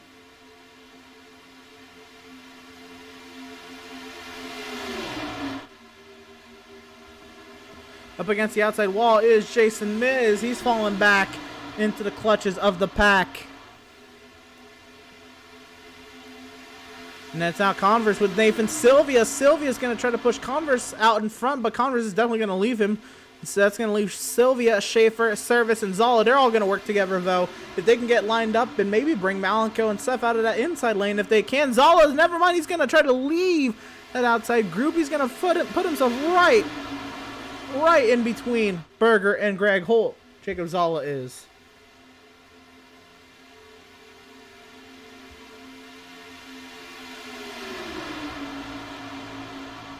Down the back straightaway we go. There's the lap vehicle of Matthew Setzer. And Tyler Markle has entered the pit lane. So I guess these are drivers who did not take damage or did not repair their damage. And Tyler Markle, I think he took his fast repair there. He can get back into this race. Matthew Setzer going lap down, maybe also took a fast repair. These are drivers coming in realizing that they are parachutes. They're not going to be able to do much of anything without a fully repaired car. Just Tyler Markle getting lapped by the field. Gonna try to get a yellow in his favor, catch a lap back the hard way. As we come around, Christian Converse leading. We're coming up to halfway here at Talladega. 1 caution, 1 round of green flag pit stops. The name of these drivers so far. Christian Converse leads over Joseph Causey. Seth Berger on the outside lane. He's come out to play with Sylvia and Schaefer after Zala left them. And Zala follows Malenko up on the inside. And Max Service still out there as well. Is Zala going to leave Malenko now to join them? Or he's going to stick low to the inside for now. Also on the outside, I believe that is the 75 Andrew Brad. Oh, Holt! What is Holt doing? Forcing his way forward. What was that? Oh my goodness. An aggressive move from Greg Holt. Everybody had to scatter to avoid the 3 of Greg Holt, but he slots himself into the outside lane now. That was an aggressive move. Greg Holt, the 40-year-old Mainer with 6 wins on the season, tied with Seth Berger for the most wins on the season. But Seth Berger is going places. He's going to the front. He's going to the race lead. Clear out in front. Berger Nation, rise up. Your man is out in front.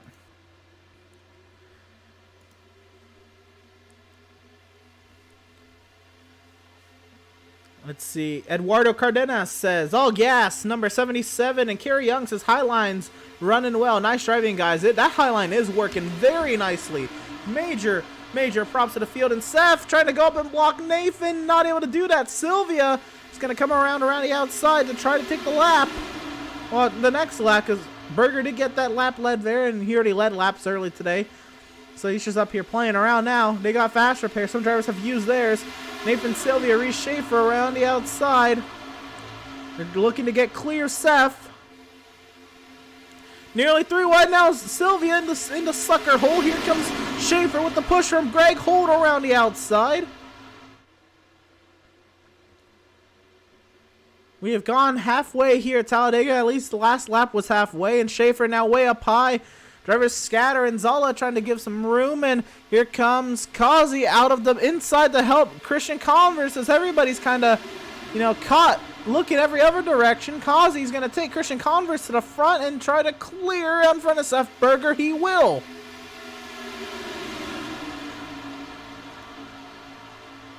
And Diane Mendez says Kazi all the way to the 37 of you out there watching on all the platforms tonight.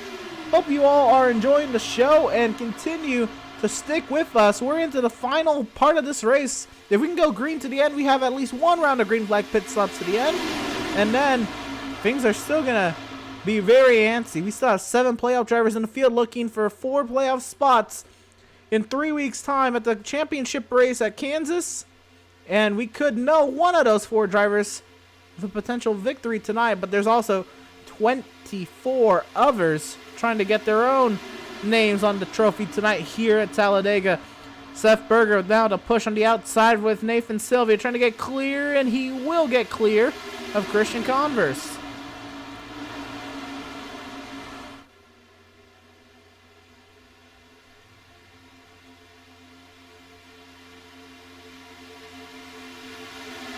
Seth Berger now holding the inside lane, but Sylvia back out in front. Is he going to get sent to the sucker hole? I don't know how he even made his way back in line and back to the front that quickly. He was just in the sucker hole a second ago, and the sucker hole is when the 2 lanes kind of converge around you. They kind of go opposite of you. They leave you in the middle with no help. That's why they call it a sucker hole. You just suck right to the back of the pack. But Sylvia fought that, got out of it, is now trying to get to the race lead, but Holt around the outside, 3 wide. Berger leads a lap. Holt trying to make it 3 wide. He gets shuffled out of line. Service is going to follow Sylvia. Up there as well, we have Andrew Pratt. Where is he going to go? He's going to allow Greg Holt to get back in line. Matthew Setzer, the 5th car on the outside. Converse and Kazi working with one another. They're trying to get Greg Holt up there with them as well, but Malenko's going to follow Seth along with Jacob Zola on the inside lane. Christian Converse back out in front on working lap number 52 of 95. And man, the lead changes on this race is going to be through the roof.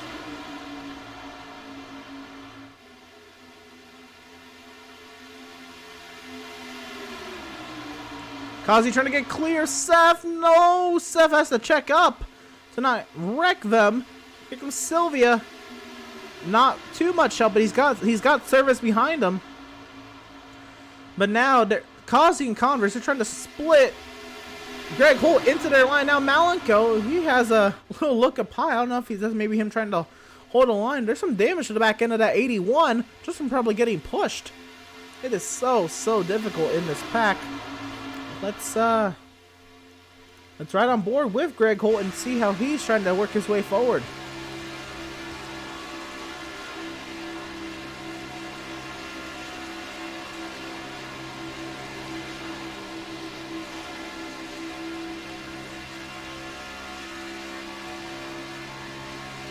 I've been told this week, if you're gonna get damage on your race car, you don't want damage on your race car, period.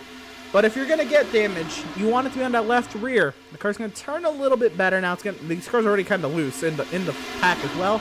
That is some tough driving for Max Service he's doing. But you're not gonna be a parachuter if you have left rear damage. If you have right side damage or right rear, right front damage, you are a parachute, and you are gonna be so slow in the pack. You're gonna drop straight down the running order. So that's how Max Service, even with a damaged vehicle, is able to stay up on that outside lane. Nathan Sylvia trying to work around the outside of Converse and Kazi. Some great racing up here between Sylvia and Service and Kazi and Converse. A lot of C's and S's, making it very difficult on me. It's a lot of consonants I'm not used to saying in quick succession right there. Trying to get my own little tongue twister going to kind of help out. Oh, goodness. Lap 55 to 95 coming around 40 laps to go here at Talladega.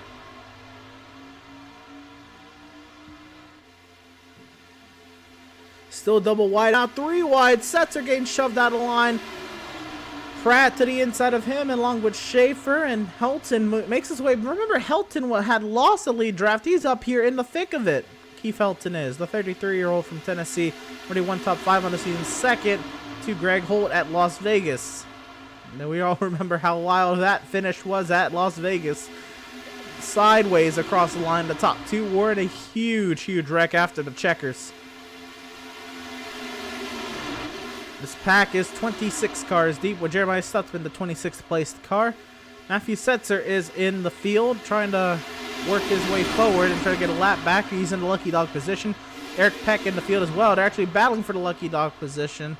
in this same pack, Tyler Marco's lost the draft trying to, keep himself in this race if it gets really crazy. And Scott Williams in 30th. Garrett Velzy has retired from the race. So that we are down to 30 cars running out of a 31 driver field. And we're still in it. We are still in it. So as things have, I say they calm down. It's still very tense at the top two. Sylvia not able to get clear in front of Kazi. I'm sorry, clear in front of Converse and Kazi. It's going to take a little moment, and we're going to go a little. We're going to let these horses on these cars speak for themselves.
On turn 4, there's a lot of cars. 3 cars hard into the inside wall. One of them a playoff driver. Christian Converse into the inside pit wall as well.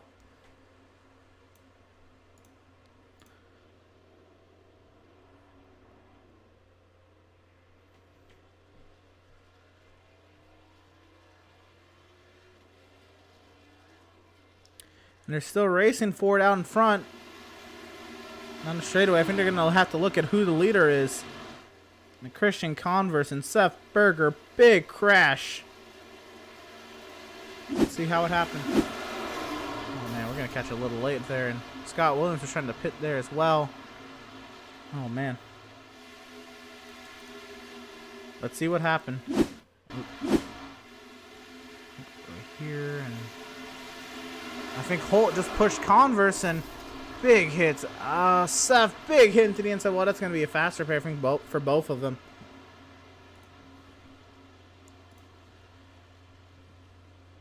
Let's go to look above. See how this happened right here. To check up, and Holt just caught Converse at the wrong angle. And wow, what a way to not get ran over there to 64 of Scott Williams. Oh, man.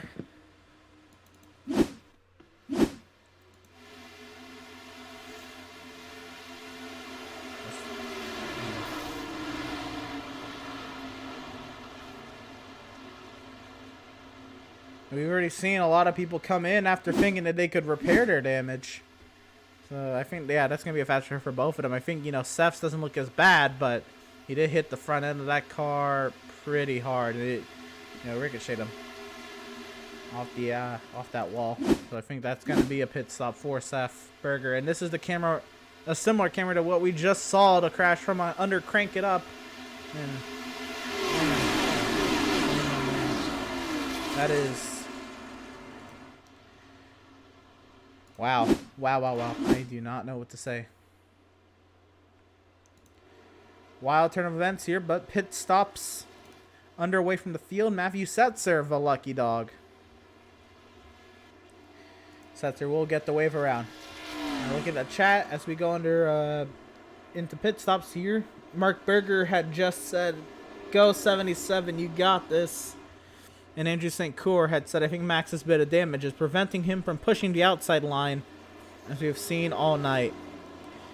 And Mark Berger is not happy with Greg Holt pushing the 90 around and into 7. That is another slide through the box for Nathan Sylvia. He cannot stop on his box or on his line for whatever it's worth. Maybe the brake bias and the setup is not what he thought it was. And Max Service has stayed out to get himself a lap bled. I think now every playoff driver has gotten a lap bled except for Kyle Lingerfelt. Unless I'm incorrect, somebody can correct me if I'm wrong. Greg Holt will come out 2nd, Causey 3rd, Sylvia 4th, Malenko 5th, Zala 6th, Miz 7th, Wendell Elliott in 8th. Well, we did not talk to him in pre-race. Let's go ahead and see if we can bring him up. Let's see if we can bring him on up now. Greg, what happened, man? Checkup. I mean, yeah, nine through a block, I guess, and everybody had to lift. I mean, I wasn't even really on the throttle when we made contact. Yeah, fair enough. It did look like a bad checkup on the outside. For what it's worth, I think, you were trying to get up there with Causey and Converse, and this is way before the crash, but what I'm talking about. And they were just kind of, coupled up, kind of a little away from y'all. Were kind of in opposite lines at all times. What was, I guess, the game plan for you to try to get hooked up with them?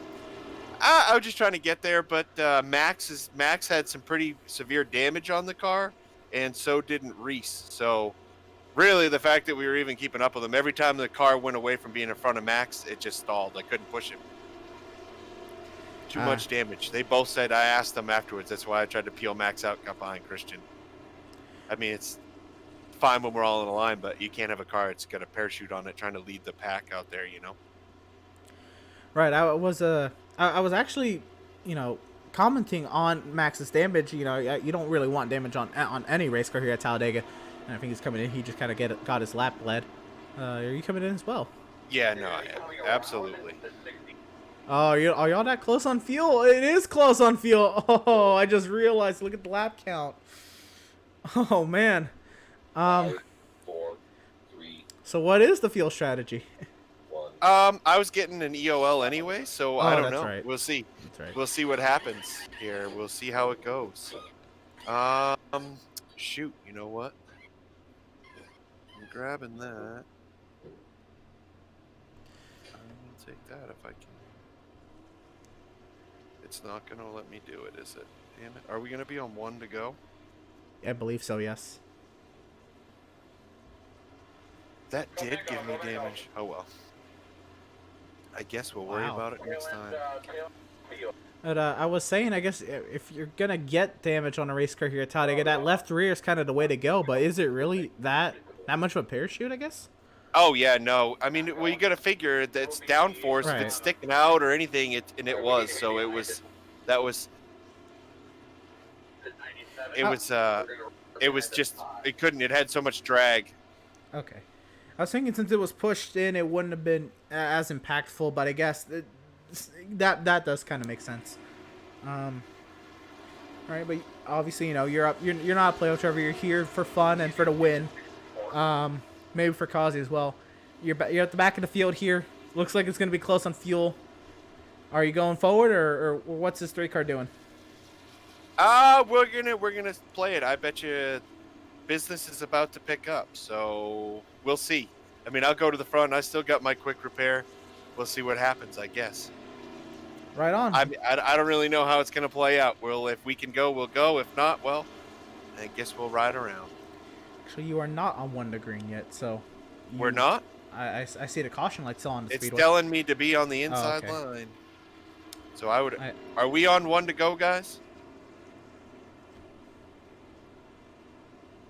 Oh, it is coming to 1 to go. All right, I Okay. guess we're good. Yeah, yeah. Okay. I don't know. We'll see. I mean, it's been hairy out here, to say the least.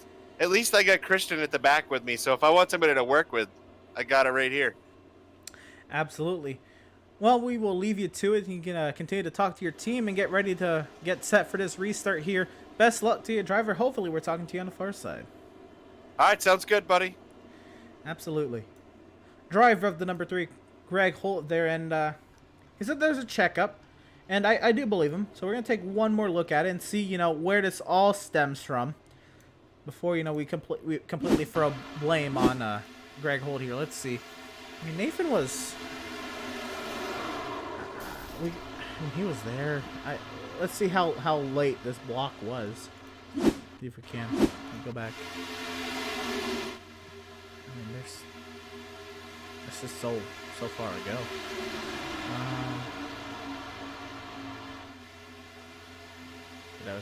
Let's go to this, and we're gonna watch this lap happen and see how rough this block was,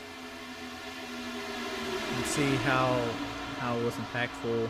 It's like so this is coming off of turn 2. Nathan Sylvia is getting pushed by Joseph Causey.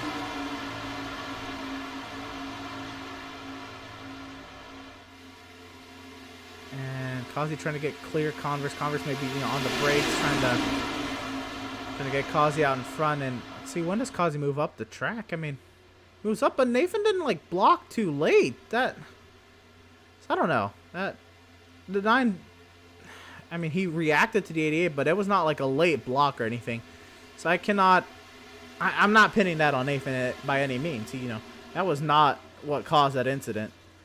Or maybe not directly. That was a while.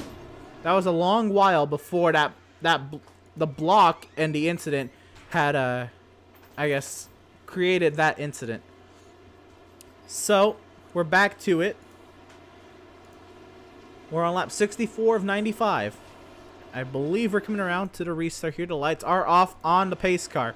It is Nathan Sylvia and Malenko, the front row. Jacob Zola, and how about it, making his first Outlaw Sim Series start, Josh Fox, outside row 2. Schaefer, Lingerfeld, Service, Supansky, Miz, and Seth Berger, the top 10. The iRacing.com safety car is going to find the safety of pit lane. And we are going to get at it here at Talladega once again.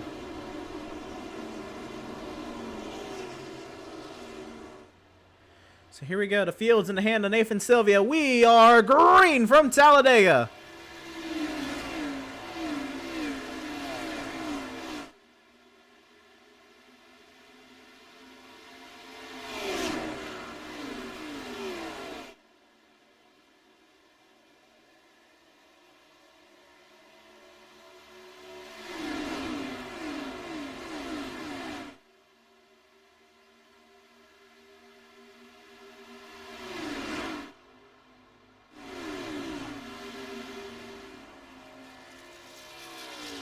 I want to go back and watch this restart once things, settle down a little bit. Or let's see what happened. I'm going to go back a lap. And how many cars was Eric Peck ahead of? Man, this pack got really spread out. I'm not exactly sure what happened. We're going to go back to the live action here. There's Jacobs all out in front is Nathan Sylvia. He's got a big lead. Oh.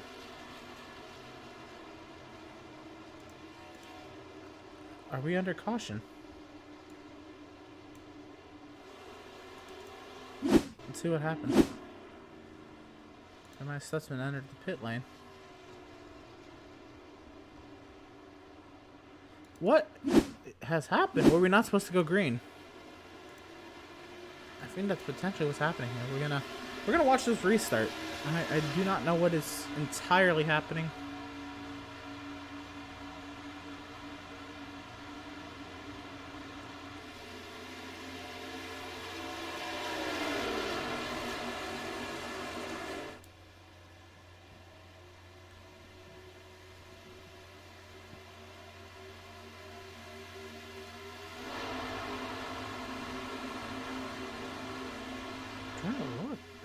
not really anything going on.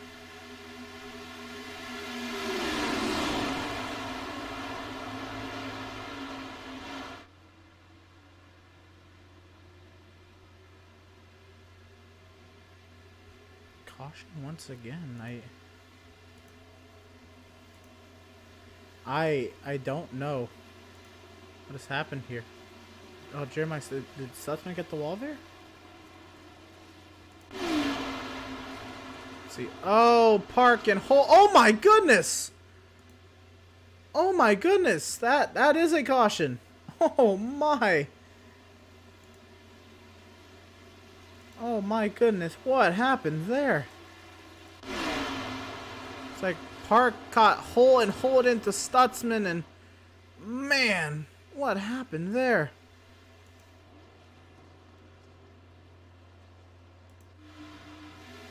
Let's see, into the corner.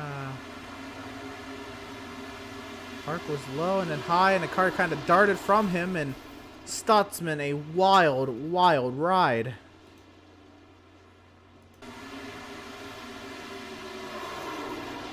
Oh my goodness. What a hit. What a hit, what a hit. See this from Stutzman's onboard. Just all of a sudden, there's... Wow. It was so subtle. Didn't even, I mean, notice it. You know, there's cars slow. There was an actual caution. That's for sure. Oh, wham! Honestly, he got saved from terminal engine damage right there by hitting Stutzman. I think that's still a fast repair for the 3 of Greg Holt. Let's see if we can see this also on. We're not able to see. Oh wow, coming at you! Pit stops underway. And how about it? In his first Outlaws Sim Series start, Josh Fox, the 27-year-old Mainer, leading his first lap here at Talladega. Out there with him is Kyle Lingerfeld, Daniel Stepanski, Adrian Schumacher. Is Fox maybe going to come in here and get Lingerfeld lap led? Let's take a look at the chat. Mark Berger was still not happy with Holt. Donald Stern says, good evening. Chris Dixon says, you got this, Matthew Setzer. Donald Stern says, where is Devin? Let's go see where Devin is. Devin Smith comes off the pit lane. He is in the thick of the pack. He is 16th. Devin Smith with his 5 top 10s, 5 top 5s, 15 top 10s in his 32 starts this season, was eliminated last round at the Daytona Road Course. And Catherine Lingerfeld says, keep on trucking, number 65. Well, let's see if we can talk to the man leading his first lap. It's under caution, but let's see. You know, it's his first Outlaw Sim Series start. So let's talk to the man leading his first Outlaw Sim Series lap here, even though it's under caution. Josh, how are you feeling? I'm feeling pretty good. Absolutely. So you've been kind of hanging around towards the back, but what have you been able to see in your first 68 laps of racing? Yeah, I'm basically just been hanging out back, trying to stay out of trouble, avoid all the big wrecks, trying to help Kyle as much as possible. Basically, just trying to get a learning curve down, and I'm feeling pretty comfortable right now. I think we have a good car to lead here. Fair enough. Are y'all good on fuel to the end, or are you just making on more yellows? It's going to be close. Fair enough. What's the game plan for, I assume, you three working together up here? Basically just stay together, and hopefully it all folds in Kyle's hand. That's my goal. Absolutely. I can't recall. Has Kyle been able to lead a lap today? He has not. He's not. I think all the other 6 playoff drivers have. So that might be something to keep in mind as well. In terms of bonus points, y'all are doubling up here. So I know you just got onto iRacing fairly recently. I think I checked. You were in the league last week. I was like, whoa, when did you get on here? Yep. Yeah, it was a couple weeks ago. So, I don't know how many restarts you've been able to do from the pole or from the first position, but how are you feeling for this one? I feel pretty good about it. Fair enough. Have you gotten used to these cars? At least it looked to me, I feel like they've updated these cars and they're a lot more darty. You obviously, didn't feel a previous version of these cars, so this is kind of what you're loaded into. But the feeling of these cars in the pack, how is it to you? I guess have you really gotten a lot of pack racing under your belt? I mean, I've raced here and Daytona both. I feel like this Talladega is a lot smoother than Daytona is. I definitely feel a lot more comfortable here than there. But I do love these cars here. It's a very fun race, and I'm having a blast right now. Well, fair enough. Your first Outlaw Sim Series start. Got a shout out anybody tonight? No, not really. Jesse Adams. Fair enough. We're gonna leave you to it, driver. Best luck to you, and hopefully we're talking to you on the far side. All right, thank you. Driver of the number 66 in his first Outlaw Sim Series start, Josh Fox, leading his first laps in the Outlaw Sim Series. Race 33 on the season, but it's never too late to get some laps led.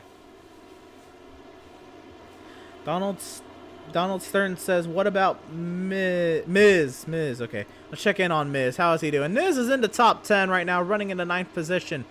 He has 4 top 5s, 10 top 10s, and 31 starts. That was not updated because... No, that is updated. That is correct. So anyway, let's get to the action. The iRacing.com safety car is going to pull into the safety of pit lane.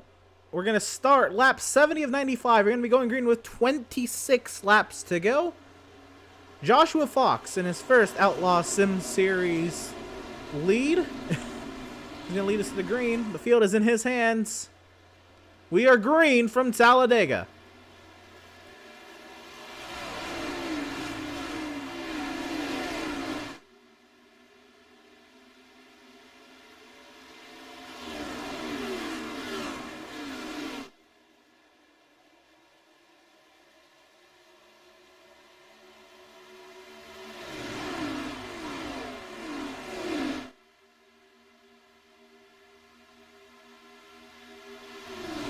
Down the back straightaway for the first time under green since this most recent caution. And Josh Fox is still out in front. He's got Kyle Lingerfeld staying loyal to his back bumper. But how about Keith Helton getting a huge shot from the back end with Malenko in tow? And Nathan Sylvia, now Fox is going to get out there and do a little bit of blocking. Oh, he's going to get sent to the outside. They're going to shuffle him out. Kyle Lingerfeld to the race lead. Is he going to lead his first lap of this race? He's got to lead a lap for some bonus points. No, because Keith Helton is going to be a playoff spoiler. Get some laps led there. That's 1 to Keith Helton's name. He was towards the back. He lost the draft earlier, and he is now to the front. He is the definition of from the back to the front. And oh, he's going to block into the wall with Malenko, and there's going to be a lot of drivers going around. Big wreck on the back straightaway. Joseph Causey hard involved. Greg Holt, Devin Smith, everybody all over the place on the back straightaway. Seth Berger involved. Drivers trying to weave their way through the mess on the back straightaway.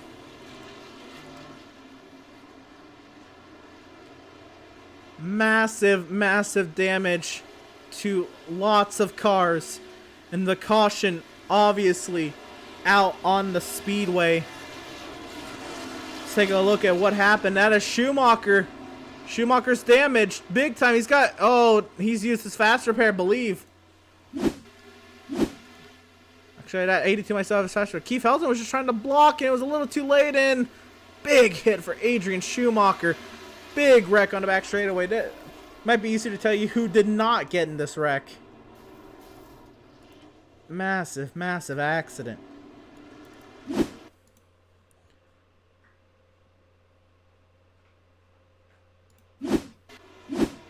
Here. Rock's still out there. There we go. Let's see. Helton tried, I think, block Malenko, and my goodness, the mess on the back straightaway.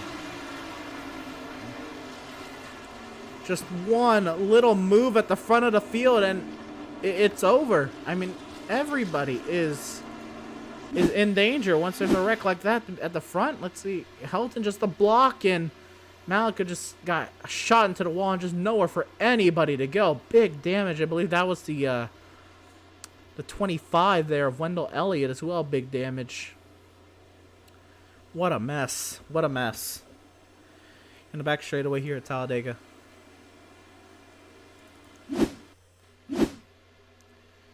So again, so many cars around, and that was the 17 of Schaefer. By the way, that white and red car, and this car is going everywhere. Everywhere. Everywhere.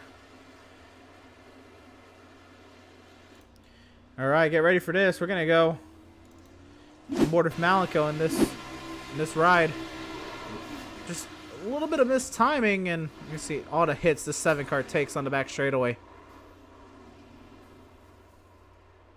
My goodness. Actually, I want to get another onboard with this 7 car. We're going to ride from the roof. See if we can back it up. Back it up a lap here. Let's see how this all plays out. From onboard the 7 car, we're watching the 97 of Keith Helton. I'm going to say in front of Malenko. Keith then goes all the way down low. He's just not clear. I thought he was... I think I could see what Malenko was thinking there. So I think he thought the 97 was clearing to the front and leaving him. And then he came right back up the track. When those two make contact, the outside of the front... the top two in the outside lane make contact, and they go around. Everybody, the rest of the 30 cars in the field, are all in danger at that point. Once again, just... big hits for everybody involved in this one.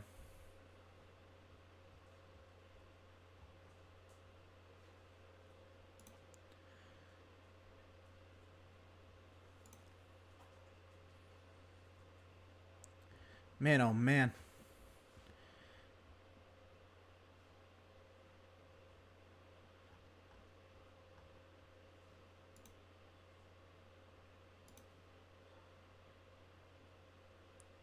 Big hits everywhere. That, folks, is the big one at Talladega.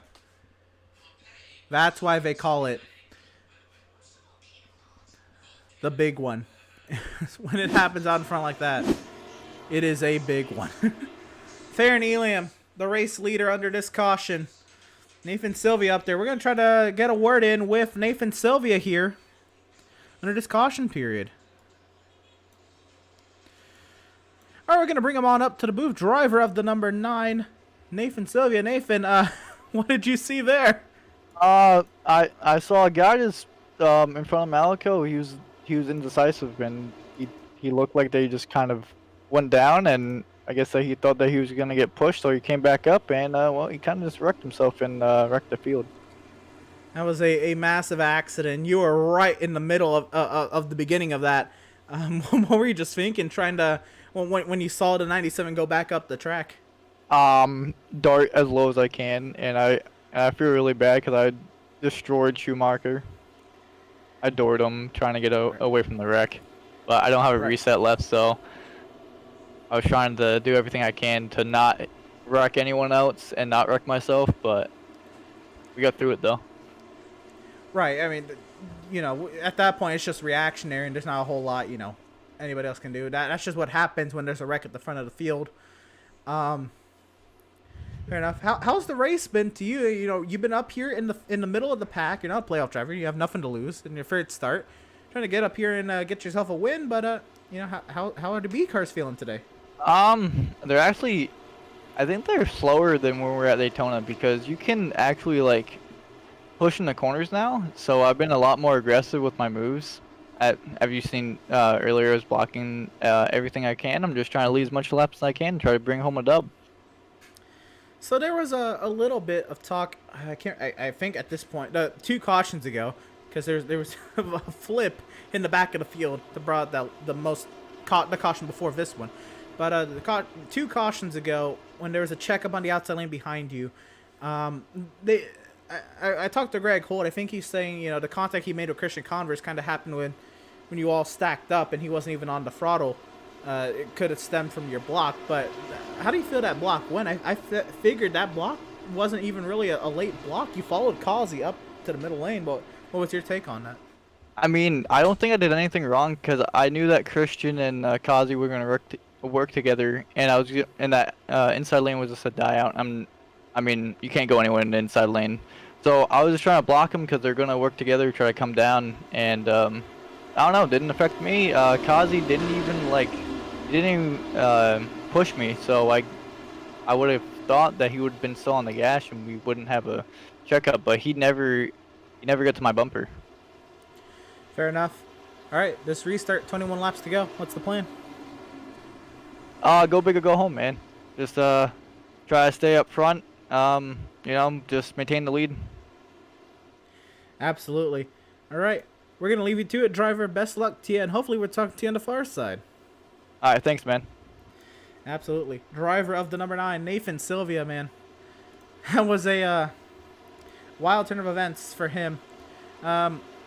I was told to watch the 34's replay. If we get another caution quickly here and it's not that big of an incident, we can go back and watch a couple replays. We will definitely go back because I heard a bit about that, but we'll see what happens here. But we're getting ready for this restart here. We'll take a look at the chat. Landon says ridiculous. Interesting Core says there's still another big one to come. Greg Patterson Jr., man. Welcome, man, to the Facebook chat.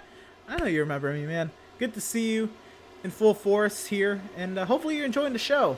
Mark Berger says 77 definitely was running a great race, but obviously got screwed tonight. Again, WTF. Interesting Core says nice job, 81. Still has his fast repair. Jenna Cradle says how'd 65 go from 1st to 12th? I would just say from the entire mess that was that crash. But here we go. The field in the hands of Theron Elam Jr. We are racing at Talladega.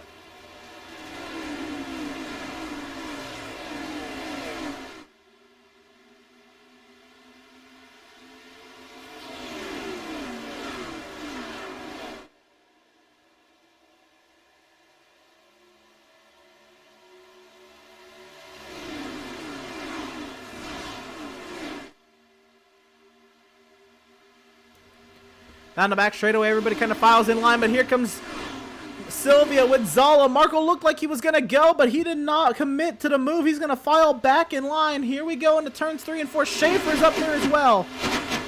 The outside lane trying to get something working here, but to the inside, it's Farron Elam. Josh Fox in his first Outlaw Sim Series start trying to make something happen. Marco in service, staying low to the inside. Sylvia with the push from Zala. A little disconnected there into the tri-oval. Yeah, I think you do recognize this cam set Pit Stop TV. I think I might have gotten this from Whiplash Media. You should definitely go check out Whiplash Media at their website, www.whiplash-media.com, if you like this camera pack and more. They also have other resources on there. Whoa, big moment on the back straightaway there for Zala. Well, we'll get Pit Stop TV and Whiplash Media up in a second, because it is the action is definitely picking up here on the back straightaway. 19 laps to go. Playoff drivers, one driver in trouble already. Adrian Schumacher, heavy damage. There's still 6 out there in the thick of this pack. With 19 laps to go, a lot can happen. And again, this is the 3rd round. This is it. This is, what sets drivers up for that final 4. And Schumacher, he had a stretch of top 5 finishes. 6 top 5 finishes in the 6 playoff races to this point. But the points reset. He comes in already today. 3 points below the cut line. And he's in trouble in the first race. He's going to need some great finishes at Richmond. And there he is on the apron there trying to repair some damage to that 82 car. But, man, oh man, to the outside. Here comes Jacob Zala with no help. Now Nathan Sylvia in the middle lane. He's got help from Reese Schaefer. That middle lane trying to make things work. Farron Elam holding station on the bottom with Joshua Fox.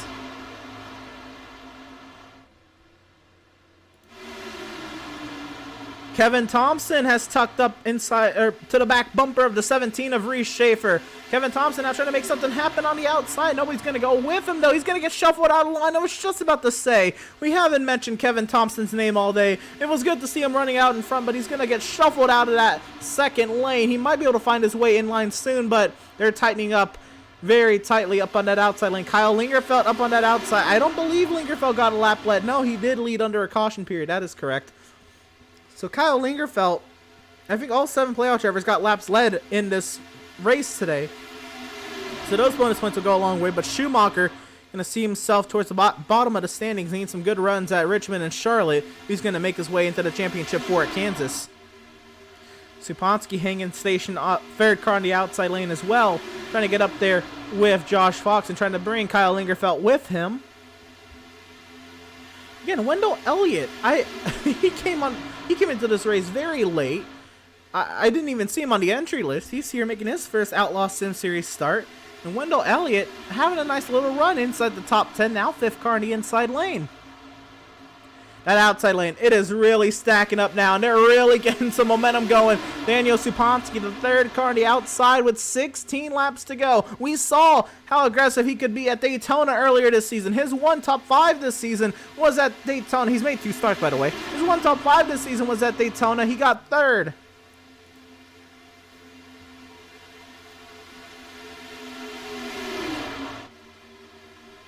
Still side by side.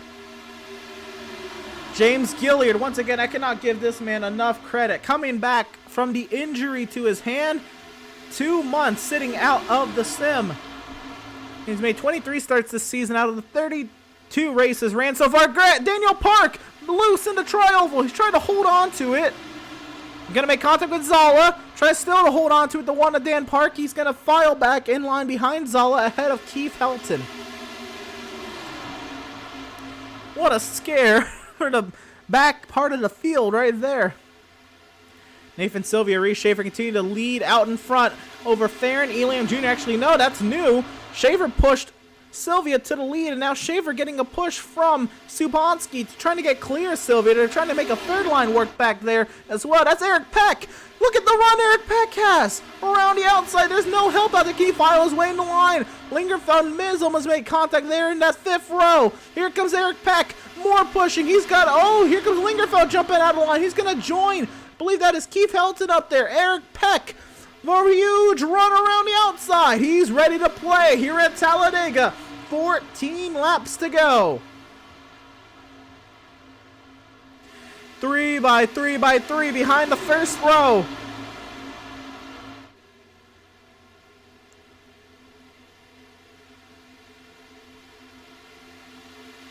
Eric Peck, Kyle Lingerfeld, Keith Helton trying to make that outside lane work. Schaefer is clear to the lead. Sylvia on the yellow line. He's dropping back. I don't know. That inside lane is really disconnected. Now Schaefer gets cleared to the lead. Daniel Supansky up the middle. No help. Trying to get to the race lead. 3 wide for the race lead. Eric Peck around the outside. Trying to lead some laps here at Talladega. He's clear to the race lead. Eric Peck is. He's going to drop to the middle. Now Lingerfeld gets to the middle lane. He's going to try to pick up Supansky as Eric Peck will lead a lap. Lingerfeld now trying to get up there. 13 laps to go. Business picking up at Talladega. Nearly 4 wide in the back. Now I think they're going to go 4 wide in the back.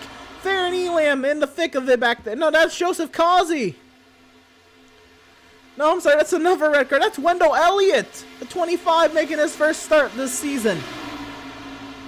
Oh, and there's a wreck. Lingerfeld gonna go careening to the inside. No, Supansky into the big wreck. More cars involved. Miz. Oh my goodness. Huge accident on the back straightaway once again, and it's another big one. Keith Helton involved. Nathan Sylvia involved. This had to happen with aggressive pushes at the front. See how it happened.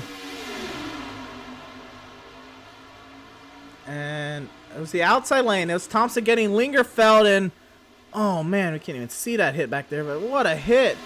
And just wrecking all over the front part. Oh my goodness.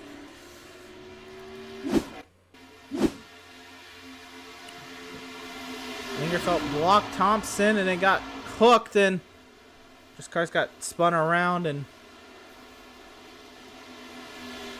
oh my goodness, McClune! Joshua McClune, the avoidance of the year with that. Let's take a look at that. See if we can get a view of Josh McClune's drive through this wreck.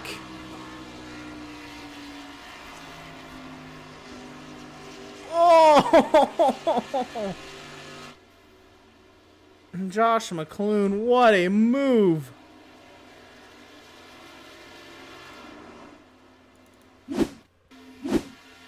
see down the back straightaway. Again, it was Helton pushing Thompson. Thompson gets Lingerfelt. There's not a whole lot of places to go. Just carnage on the back straightaway. Cars spinning in the field. Josh Fox, Nathan Sylvia, Jacob Zala, Tyler Markle.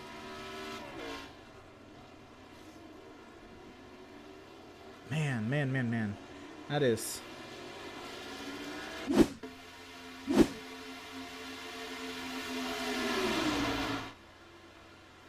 Just, they all wreck there, and Nathan gets hooked by Theron. Theron up into Josh, trying to avoid him, and then Gardner, and just cars everywhere.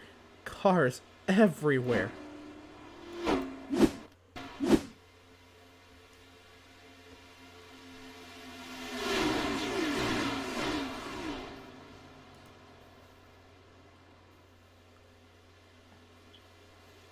You're not really going to see much of the wreck on this camera, I assume. Yeah, it's all going to happen before this. My goodness. One more time from this camera. Just...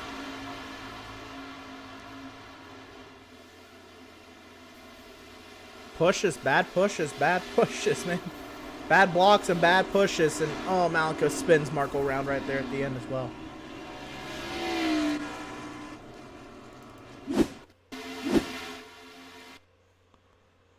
And Lingerfeld just goes up to block Thompson. And Thompson's, on it. Just another hook in the quarter panel there, and that's going to collect Supansky. Supansky's going to hit Gilliard. They're both going to go careening towards the inside wall now. Now Lingerfeld's spinning in the middle of the track all over the place. And there's contact with Helton and Sylvia and Elam. Elam's going to try to get out of that. He's going to hit Gardner up the track. He's going to hit somebody else. He's going to hit Miz and spin him down the track. And it's carnage. Carnage.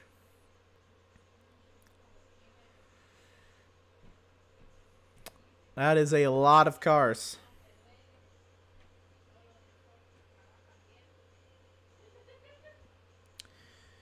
Pit stop's underway. Eric Peck, the race leader, has stayed out. And let's see who's come in. People coming in to check damage, I would assume. And let's see, are there playoff drivers out of this one? Supansky got a bad hit. He's probably going to use a fast repair. Kazi, I think, just used the fast repair. Josh definitely used his fast repair. Keith Helton just used his last caution. And Gardner and used his Markle using time on pit lane. Seth Berger get some damage repaired. Schaefer's down and away. My goodness. Let's take a look at the comments. Panda Man in the chat says, hello. Chris Newhall says, checking in from Crestwood, Illinois.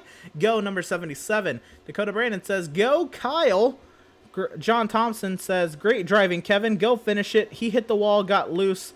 Great driving, Kevin. And just big wrecks. And I want to talk to Eric, but he does not really like interviews. But I'll talk to Andrew Pratt, and hopefully he can give us a little insight to what's going on up at the front here. Andrew, how you doing, man? Oh man, a little terrified right now, to be honest. It has absolutely been crazy. I'll tell you right now, and I think you'll understand. I was definitely going to interview Eric, but I know he doesn't, necessarily like being interviewed. So I was figuring, I don't know, how is he feeling being up front, man? Good. I was hoping that I was going to be able to line up behind him, but it looks like we're going to be lined up side by side. So I told him just go for it, and I'll do what I can to help him get the W, or at least one of us can hopefully get it. We're sitting in pretty good shape, I hope. Right. Well, man, that wreck. What did you see from your point of view? I saw looked like the 65 came up and looked like he was a little late on the block, and put the 89 in the wall, and then 65 just couldn't gather it up and caught, picked up everyone else with him. So kind of a late block. We had a head of steam up in that high line, and we definitely came up a tad late, but That's two-way racing. Definitely, that is definitely the definition of racing here at Talladega. Right on. Well, you already kind of said it, but what's the plan? I guess here to 75. Is 75? I know you say you're gonna try to help Eric, or at least one of y'all get the win. So One thing I do know, Emerson, we're gonna apply the loud pedal fully. Absolutely. Love to hear it. So the players up here, of course, you have Peck here. You're inside. And you have back service behind you. I know he's a little damaged, but when his car was healthy, giving great pushes. And then you have rookie Wendell Elliott to the inside of row number 2. What do you make of the situation around you? Not really sure what to expect of him. I know Max is not afraid to take it 3 wide, so we're gonna keep our eye out for that. And if we do throw a block, it's gonna be a good one. But if they're coming with such a run, we're not gonna wreck the field, So we're gonna try to stay on top of it. Absolutely, a wild race. One more before you go. These B cars, I feel like they've been changed a little bit. They're a little more darty. But how do you feel about these cars today, and how they handle in the pack? I like the package. They were getting a little loose there near the end of the run with the low fuel load. But other than that, I think they've been pretty stable and pretty fun to drive, honestly. Okay, so maybe that's just me not being able to hold line. Nah, but it's looked like a lot of fun out there. It's gotten a little crazy here at the end, but 9 laps to go. Driver, best luck to you. We'll leave you to it. Thank you. We need it. Absolutely. All right. And yep. That was driver of the number 75, Andrew Pratt. And again, I said I would definitely interview Eric. I just know he doesn't necessarily like interviews. So we'll leave him to work with teammate Andrew Pratt on the outside. Wendell Elliott there in 3rd. In the chat real quick, Jay Adams says, Baba Booey. And Catherine Lingerfeld says, you come back from worse, Kyle. Best luck, bro. Well, here we go. A restart. 9 laps to go. And y'all are tuned at the right point. 38 viewers are going to see us go green with 9 to go here at Talladega.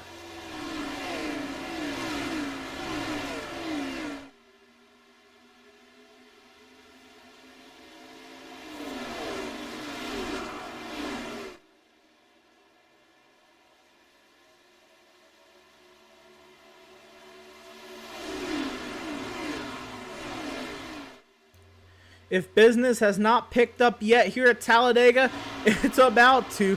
Well, I'm pretty sure it has. The push from Max Service. He has from Devin Smith trying to work his way forward, but Max has some heavy damage on the left rear quarter panel of that 81. Is he going to be able to work? Here comes Jason Miz. A good run. He's going to jump up high. He's not going to have help as Farron's going to follow Devin Smith as Max, the parachute in the middle of the outside lane, front of the outside lane. Really hurting the momentum up there. Eric Peck, by the way, clear out in front with Andrew Pratt in line and Wendell Elliott in 3rd. 7 laps to go here at Talladega. It's picking up the pack. It's gone 3 wide. Playoff drivers understanding that this is what counts. Where you cross the line in 7 laps time is what's going to matter in that points tally. So here we go. Down the back straight. Oh, more contact. Malika's going to go around. He's going to save it, but there's going to be more crashing. Kevin Thompson goes round.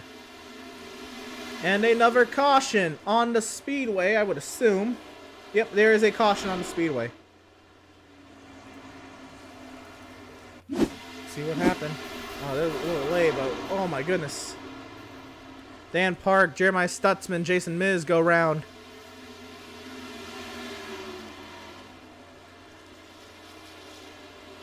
Got to go back a lap here and see what happened to Malenko. So Malenko's 3 wide here. He's got Stutzman inside, Miz up high, and getting up to the back bumper here is Dan. Dan's just gonna hook Malenko into Corey, into Jeremiah. He's gonna collect Park and Thompson and Miz. Dan just a little aggressive with the push. You know, he needs to his time on iRacing is somewhat limited, and I think that was just maybe a little bit of inexperience with coming up to the back end of the 7 car there.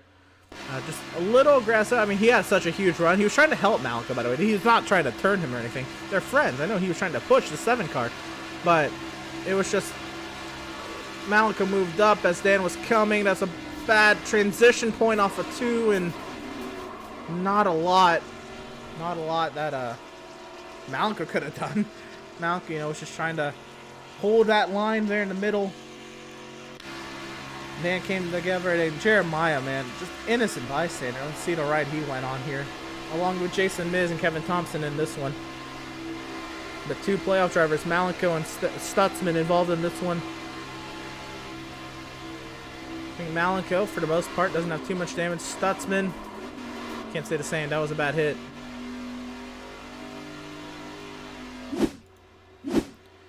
Man, oh man. Man, oh man. Man, oh man. Meaty says, did they crash? Yeah, they crashed. Oh man. Brendan Richardson says, get him, Kyle Lingerfeld. Andrew St. Cor says, time to fix that car, Max. You're a dump truck.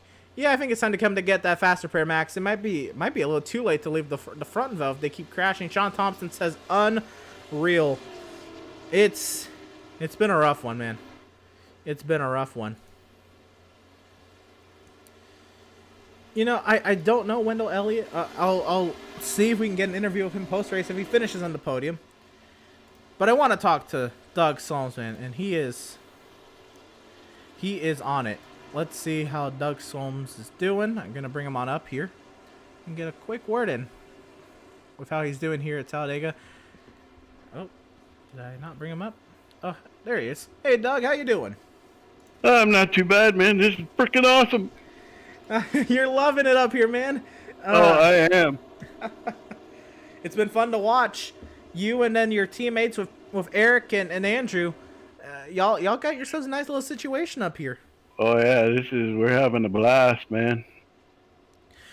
Right on. What are you thinking right now? Late race restart, outside road 2. What are you thinking? How are you gonna get it done? Keep it clean, keep it in front if I can. Or if not, just stay where I'm at and get the best finish I can. Absolutely. You have 2 top 10s this season. Looking pretty primed for another, but a lot of racing to go. So, yeah. I'm making for a top 5 here. Absolutely. How's the car been today? She's been... Car's been a little... To me, these cars kind of, I think, been updated a little bit. They're a little more darty at the plate tracks, but how do you feel? I feel good. Towards the end, though, it seems to get a little twitchy and slidey, but other than that, it feels comfortable. Right on. So a lot of wrecks have happened around you, or you've been in. How have you fared today in the wrecks? I haven't been in any. I've managed to squeeze through. Really? Oh, okay. Yeah. My apologies then. Oh, no problem. No problem. That is amazing. So I don't think I've had the chance to ask you. Tell me about the livery, the paint scheme. Oh, this is a tribute to my team and all the people that help make this fun and have a good time. Absolutely. And if you look on the back bumper above the license plate, also I have my wife's name as a thank you to her for putting up with me doing this.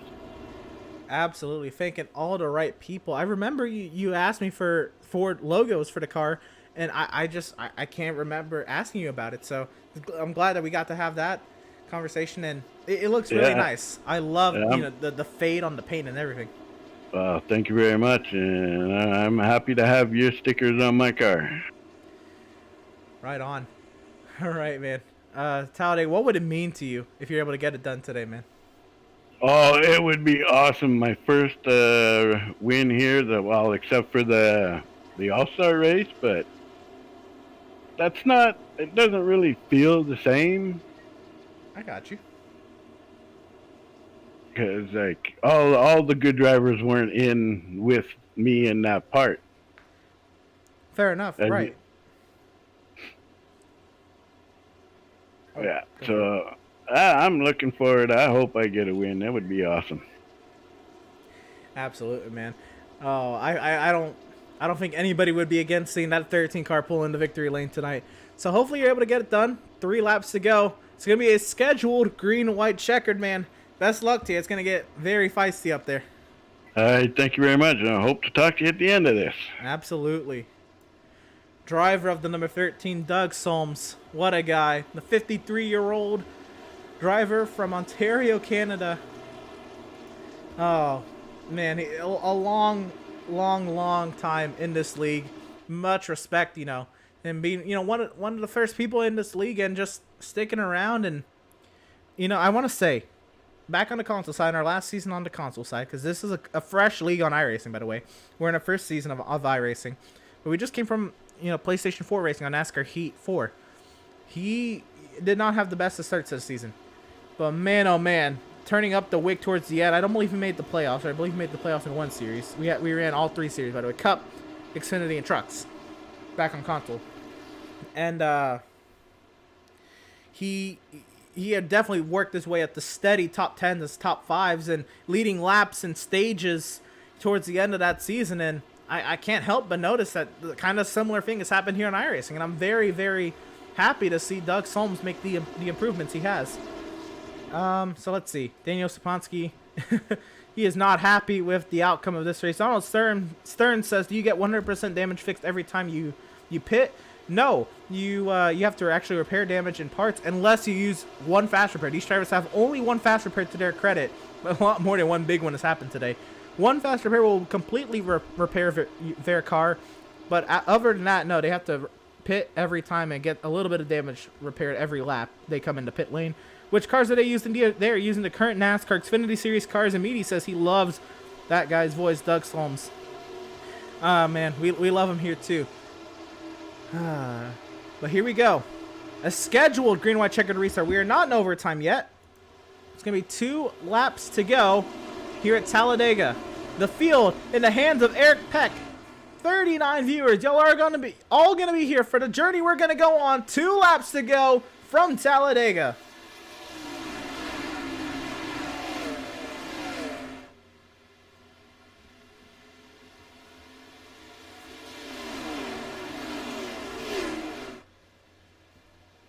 As we come through turns 1 and 2, Wendell Elliott in his first Outlaws Sim Series start has gone up to second. Max Service trying to push his way forward. If Max Service can get, oh, there's contact. Cars are going to go into the wall. Cars going around. Max Service goes around Wendell Elliott. Doug Solms is spinning. He's going to go hard into the inside wall. Caution on the back straightaway. Big crash once again. Oh, no. Oh, my goodness. And Doug Solms, I'm sorry, Devin Smith, not Doug Solms. But Doug Solms did also hit the inside wall hard. Jeremiah Stutzman. Man. Max just clipped Doug there and everybody but Eric Peck in that wreck, man. Car's coming to a stop on the back straightaway to get stopped back there. And Scott Williams, Devin Smith.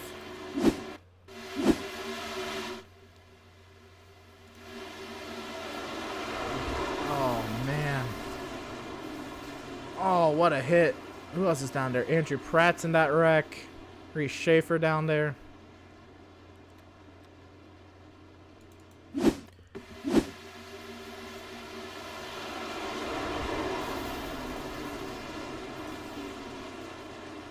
Oh my goodness. Oh my goodness. Oh, Seth Berger involved. I believe that is Joseph Causey. Let's watch this restart from high above the Talladega Superspeedway and see how all this goes down. Where did the initial contact happen?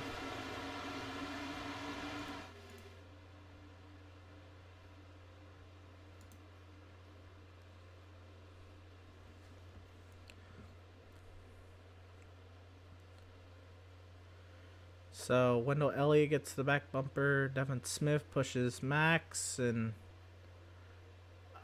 Peck was trying to block Wendell Elliott and locked him to the wall, man. That is unfortunately what happened. Oh, he jackknifed it up the track, and everybody able to avoid it. Man, oh man. I don't know what to say. Let's see what we saw here. Again, the field restarting, getting up to the gears.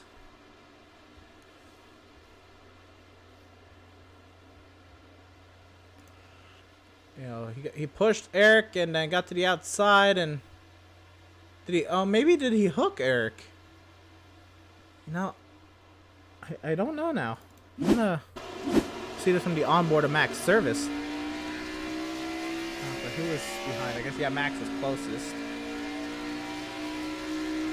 See, maybe Pratt might be closer. Let's see who was there. Pratt might be closer enough to see what happened here. What was this? Maybe Peck blocking, or was this Wendell Elliott coming down to try to side draft? Maybe. Let's see. Now Max was there. Oh, there's a little bit of net-coded contact. Oh, go back and see. Oh, we missed it there. Alright, let's go back to the restart one more time. Watch from the onboard of Max. We'll stick with it. Going up to the gears. Max service was.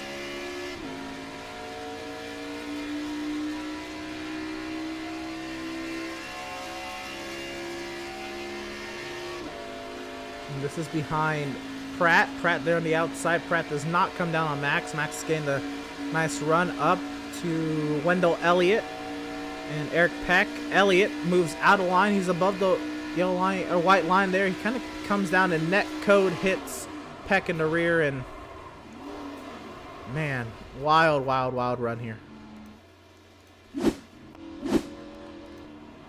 Is Eric Peck pitting? Oh no, Eric Peck made the first contact. Oh no, Eric Peck is going to the rear for causing the caution. Oh my goodness. Oh my goodness. What this does do is Farron Elam is now the race leader.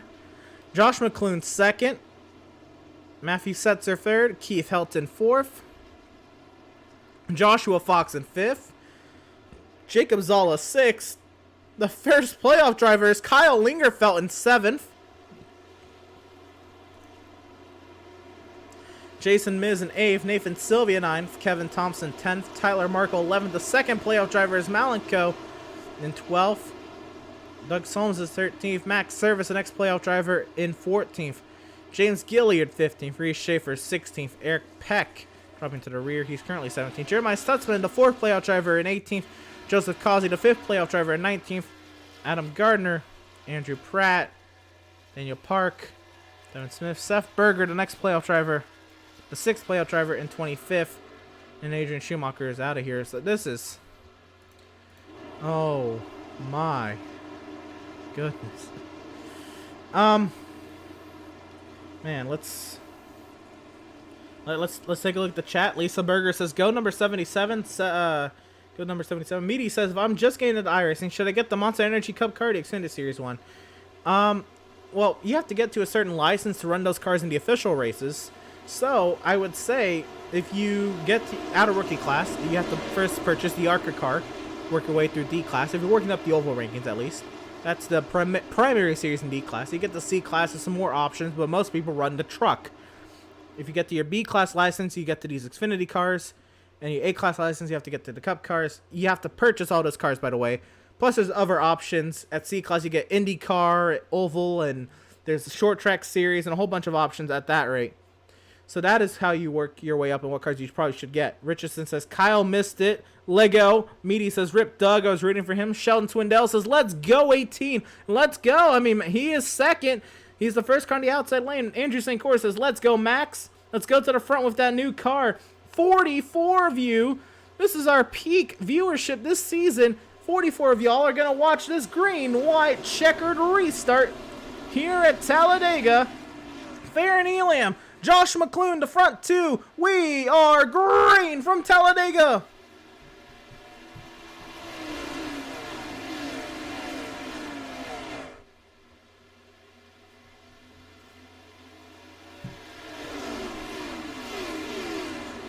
Can we make it through the back straightaway this time? Here we go. Fair and Eliam, the push from Matthew Setzer. Joshua Fox in his first Outlaw Sim Series start. The third car on the inside. Josh McClune trying to make some hay on the outside. Keith Helton, Jacob Zella. Here comes Kevin Thompson around the outside. Not a lot of help, though. We'll see if that works. Max Service working his way forward. Now Zala jumps out of the line. They're going to try to take it 3 wide for the race lead. Around the outside, Kevin Thompson. No help, though. Can he make it stick? Fair and Elam staying there on the inside. Setzer staying loyal to his bumper. Keith Helton giving a great push to Josh McClune. We're out at turn number 4. Now we got to make it to the tri-oval. Can we make it? Through the tri-oval, they're all over the place. Can they make it? Still 3 wide. They're still packed together. We're going to get the white. Josh McClune leads at the line. Who's going to make it back around? 3 wide for the race lead. Around the outside now. And Reese Schaefer's going to get spun around. Kevin Thompson going to go around. The whole field is wrecked. Big wreck in the field, and Matthew Setzer gets away clean, but Nathan Sylvia tried to take second. We'll get a look at the wreck afterwards. There's still wrecking in the back. Big wreck. It's Matthew Setzer and Nathan Sylvia. Let's run up over Nathan Sylvia. Can he close up to the 5? He's got the draft, but does he have the run? There's still smoking in the back. They're slipping and sliding. Doug Solms the 3rd. Kyle Lingerfeld the 4th. But here we go for the win. Solms with the run. The block way up high is Setzer on Nathan Sylvia. Here comes Doug Solms to the inside. He's going to turn Setzer. Nathan Sylvia now to the lead. Doug Solms, does he have the run? On Nathan Sylvia. Lingerfeld the 3rd. Nathan Sylvia off of turn number 4. Nathan Sylvia in his 3rd Outlaw Sim Series start is going to win at Talladega. Doug Solms 2nd, Kyle Lingerfeld 3rd, Theron Elam 4th, Malenko 5th. Playoff drivers, gotta look at the playoff drivers. Seth Berger will cross the line in 12th. Jeremiah Stutzman in 16th. Max Service 17th. Joseph Causey trying to pedal to the line in 23rd. And Adrian Schumacher DNFs out of this race. But Nathan Sylvia with the win here at Talladega. Doug Solms with the 2nd. He tried. Setzer came down and they were just nowhere to go. And there was contact there, and oh my goodness. What a finish. What a finish. What a finish. The 45 people that saw that finish. What a wild turn of events. Nathan Sylvia burns it down. General Chat will come out around and burn it down on the front straightaway. As Nathan Sylvia in his 3rd Outlaw Sim Series start, a winner in the Outlaw Sim Series. As Matthew Setzer just barrels his way through. He was not happy.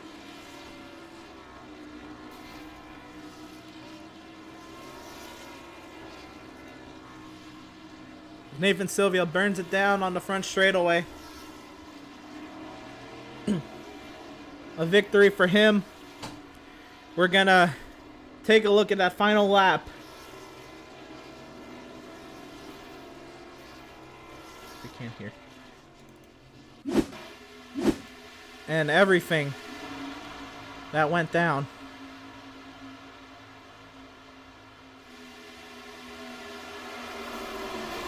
Keith Elton got Schaefer, and oh my goodness, cars in the catch fence. Oh my goodness. They're just still wrecking. All over the place back here. Just everybody throwing blocks. Gardner trying to power his way forward. It's the white flag. Yeah, they go. Oh my goodness. And then here into turn 3. Setzer with the massive block up high. And then down low, and then Solms just had such a head of steam, man. I don't know if he was ever gonna finish that block. Just Solms had to keep his foot in it. Maybe he could have gone to the outside, but all of that coulda, woulda, shoulda. That's not what happened. Once again, it's just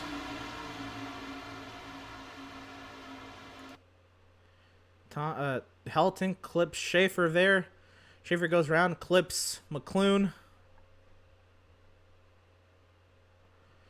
And then the front of the field just destroyed. And how did How did Setzer even emerge as the winner? He's down on the bottom. Look at McClune up in the fence. Service in some catch fence. He is driving along the catch fence. And oh my goodness. Oh my goodness. Oh my goodness. It's all I can say. That's all I can say.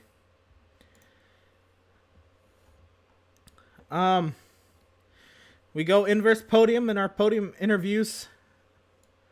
We'll talk the third place finisher, Kyle Lingerfeld, and man, what was that race? Where did I finish? You got third. I just heard that now they're calling Matt Setzer the winner, so I don't know what's going on. I don't know what's going on. Are they throwing a caution on that final lap? Oh, that's okay.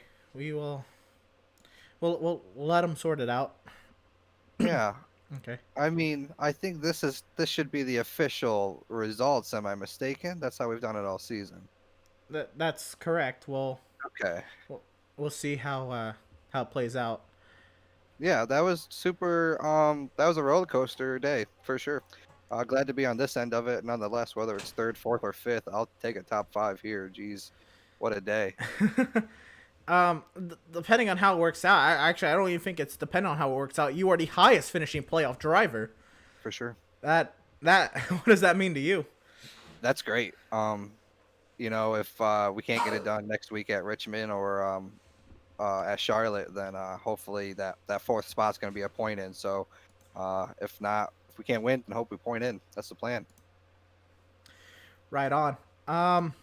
Talk about just how crazy this race was, from green to checkered. What were you thinking? Well, the real early caution, the lap 38, I believe. I had some rear end damage. Ended up having to use a fast repair, which I didn't actually at first. So I was off pace there until around lap 50 when we had the second caution. Used the fast repair then. And then from there, it was just get up front, lead a lap, and then try and win this thing at the end. But that wreck avoidance at the end was crazy. I don't know. I feel like I almost hit the inside wall and the outside wall just on that final lap trying to avoid cars. Yeah, that was wild restart. So talk to us about the caution right before with the wreck on the back straightaway with the move with Kevin Thompson and the rest. I'm trying to recall exactly what happened. But what happened there? So I saw the big run on the outside. I knew that was a lane I wanted to be in. That's why I was running up there. And I got up there too late. Kevin got into the back of me. I got into the wall. And then I haven't seen the footage yet. I'm assuming he probably didn't lift and got me again. And then that's when it just turned me down in. But that's a bad block on my end, or a late block on my end. So I'll take credit for that, wreck. That was all on me. On late blocking, I should just maintain my line and had Danny keep pushing me. But live and learn. But we came out okay. So we'll take it. Absolutely. A wild race at Talladega. So I heard you got a little bit of practice in for Richmond. How are you feeling heading in there? Very excited. That was a track I was looking forward to in this 3 playoff series. Short track's just my specialty, and Richmond's a lot of fun to drive. You got to be real late getting back on the gas, or else you're just going to plow down that wall or spin off a fork. So it's going to be a lot of fun. I think we'll see a couple cautions and some real good tight racing. Absolutely. That should be a wild one down there. Hopefully, maybe not as wild as the one today here at Talladega, but a wild finish. We'll see exactly where you end up here when it's all said and done. But nonetheless, you are still the highest finishing playoff driver, no matter where you end up in all that. So congratulations to you on that, and best of luck to you next week at Richmond. Thank you. Just want to give a shout out to Raging Cajun Graphics, Jesse Motorsports, and everyone that helped me today. Danny, Matt, Josh, and Dan and Farron as well. So it was a good day for all of us, and we'll move on to Richmond, and we'll see you then. Absolutely. Kyle Lingerfeld, driver number 65. We're going to take a quick break here. We're going to sort it out. I'm going to be talking with Race Control. We're going to see the exact results here. And don't you go away. We'll be right back. This is the Outlaw Sim Series now. We're in post-race coverage here at Talladega Super Speedway. Don't you go away. We're just going to sort things out for you, and we'll bring you the correct standings on the far side.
All right, welcome back to the Talladega Super Speedway here in the post-race coverage here at the Outlaw Sim Series at Talladega.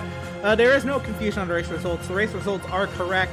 I think there was just maybe a little bit of miscommunication. We are all good in that regard, so don't worry. The race results are confirmed. There's no caution on the final lap. There was no EOLs. There's no cause cars. When the white flag was taken, that is it. The race is official. It's a race to the checkered flag from there. So the results are not changed. We're going to get second place finisher Doug Solms if we can. Yep, let's bring him on up. Doug, man, what a wild finish there at the end. How'd she get second, man? I was nervous of that when you guys were interviewing it. I would have lost that, but I felt so bad because I felt the same way when I saw you wreck on the back straightaway. I'm like, oh no, I did not do it again. yeah, that was crazy, man. That's your interview. Yeah, my commentator's curse. Oh man. I managed to bring it back. I apologize to the 5 car there. He went high. I thought I could squeeze through. Hey, it's last lap. Anything goes on the last lap. There was, But I still feel bad for Right. hitting him. No, I absolutely, I get that. I just, he blocked the 9 to the wall and then saw you coming down. There's just so much going on that there's not a whole lot else, any of you 3 could have done. And you played it, to your part. You got to the 5. When you hit the 5, did that give you too much damage to slow you down too much for any shot at the 9 car? Yeah. Oh, okay. Yeah, it just wrinkled up my front right there, and I was catching him, but there wasn't enough real estate left. All right. So, all that aside, I know you ran good, towards the front, and then you got a second place finish, man. How does that feel? Top I'm so 5. happy with that. That's my best finish yet, except for the All-Star race there. Right. The Open you had won to make your way into the All-Star race, which, by the way, that still takes a lot. You weren't even looking forward to the dirt race. No, I was not. I do not do well on dirt or short tracks either, which was a big surprise. Fair enough. So that being said, what were you thinking at the back of the pack with your freshly repaired car, and how were you even planning on working your way forward? I just go around the slower cars if I could, and just try and keep up with the guys who had fresh cars like me. But, that was a white knuckler for me, let me tell you. Man, and then on the back straightaway, that incident you did get damaged in, what did you see? I saw cars behind me, smoke, and next thing you know, I seen a car coming from my left, just touch me enough to take me. And it's like, oh, I'm glad I still have my fast repair. I think, aren't we all? I think nobody, would have been, again, against you pulling into victory lane, but your best finish on the season. I made this comment right after I interviewed you as well. I had said, just like on console, at the last season on console, you hadn't had the best start to your season, but you consistently improved up the running order, and you were up there and battling for stages and leading laps and all that. And I think that's starting to show a little bit here. Your results are slowly starting to pick up, and I wonder, do you agree with that? Do you think you're getting better at this the more you do it? Oh yeah, I feel a lot more comfortable, and I had my wheel settings all wrong apparently, and now that they're fixed up, I'm a lot more comfortable. The car is more stable. It's not as twitchy, and it's just a lot more comfortable to drive. Absolutely. Well, congratulations on your second place finish. We'll leave you to it, driver. Thank you very much. Actually, one more question. How do you feel about Richmond? I'm nervous. Fair enough. Nervous. It's a short track, and I have difficulty on them with the braking. Fair enough. We'll leave you to it, driver. Congratulations on your second place finish. Thank you. Thank you very much. And best luck to you at Richmond, my guy. All right. Thank you. Have a good night. Yes, sir. You too. Doug Solms, again. What a great guy. But it's time to bring in the man, Nathan Sylvia. What did you start the final lap in? Like 15th? How did you get that? I'm gonna be honest, dude. It was pedal to the metal, man. I said to myself, I'm already wrecked. I'm not gonna lift, and everything's opened up, man. Oh my goodness! And then you got blocked to the wall in 3 and 4. What were you thinking then? I was gonna be honest. I didn't think I was gonna get enough of a run when he did that, but thankfully, I don't know who was behind him, but Matthew, he just got pit maneuvered. But It was Doug Solms. He was trying to get his best finish on the season as well. I'll say, you know, most of the general chat, they like Doug as well. So I think at that point, nobody in that chat, you know, disagreed with that top 2. yeah, of course. Trying to get general chat to win, you know. Absolutely, a general chat victory, man. What you see in that wreck? I mean, I know you were like 4 rows behind it, but what did you see for that wreck? I saw someone get turned, and I saw the whole entire field coming down, and I just thought, I'm going to just go to the apron and hope for the best. And it worked out. Fair enough. Playoff spoiler here today, though. I mean, that doesn't affect you in any way. 3rd start in the Outlaw Sim series, and you're a winner. How do you feel about that? I feel pretty good, man. I'm gonna be honest. I thought I was out for the count after I got in that wreck that 2 ago. I think it was 2 wrecks ago. I got absolutely plowed, trying to avoid it. So I thought I was out of it. I'm gonna be honest, but you know, we're here and we're winners. Absolutely here and winners. I know, you know, you work on Wednesdays and your schedule doesn't allow you to, you know, always be able to, you know, run on these races. But when's the next one we could see you win? And now that you're a winner, I mean, is there any chance you can maybe clear up your schedule, make a run at this full time? Or I know I'm off next Wednesday, so I'm gonna be at Richmond, but I suck at Richmond, so we're gonna try. We're gonna try to see what we can do, but I'm terrible at saving tires, so. Fair enough. Well, you kind of answered that. But I was gonna say, how do you feel about Richmond? You know, I know the officials were there last week. I don't know if you got to do any, but yeah, I sucked. Oh. Fair enough. But yeah. You got anybody to shout out for your win tonight? Burger Nation and Records and Checkers. Burger Nation, Records and Checkers. You'll have to see it, man. Congratulations. Talladega victory. An absolute blast of a race. A wild finish. And yeah, congratulations, man. Thanks, man. It's a lot of fun. Absolutely. Driver of the number 9, Nathan Sylvia, the winner here at Talladega. What a guy. What a finish. Yeah. Wild race. Let's go back and watch that white flag once more. Just see how this all went down. Keith Helton, I think, no, he just kind of got pushed by the 4 car. I'm going to watch the 9 kind of and his avoidance there and just kept it pinned. That's what he said. Pedal to the metal. Oh, man. Let's see.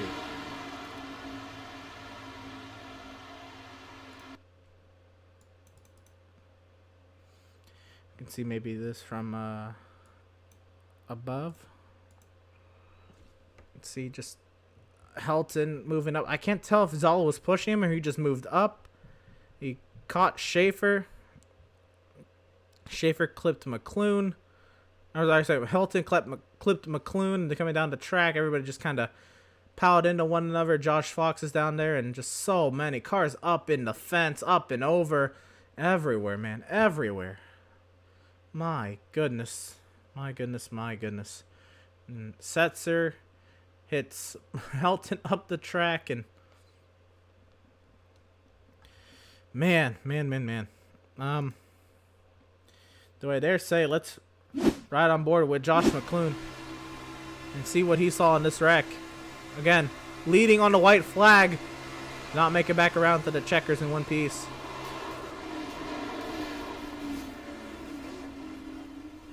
My goodness.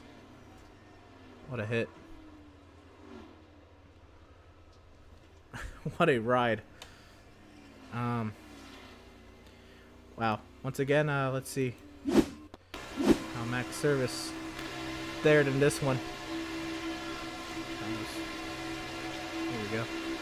Service.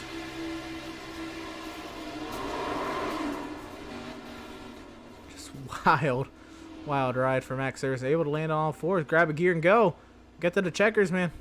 Get to the checkers.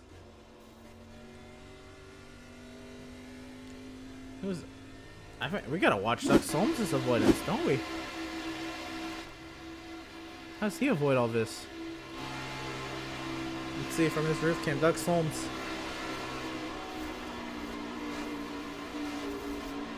Drive it to the bottom, keep it pinned. Up the third. There's the top two, man.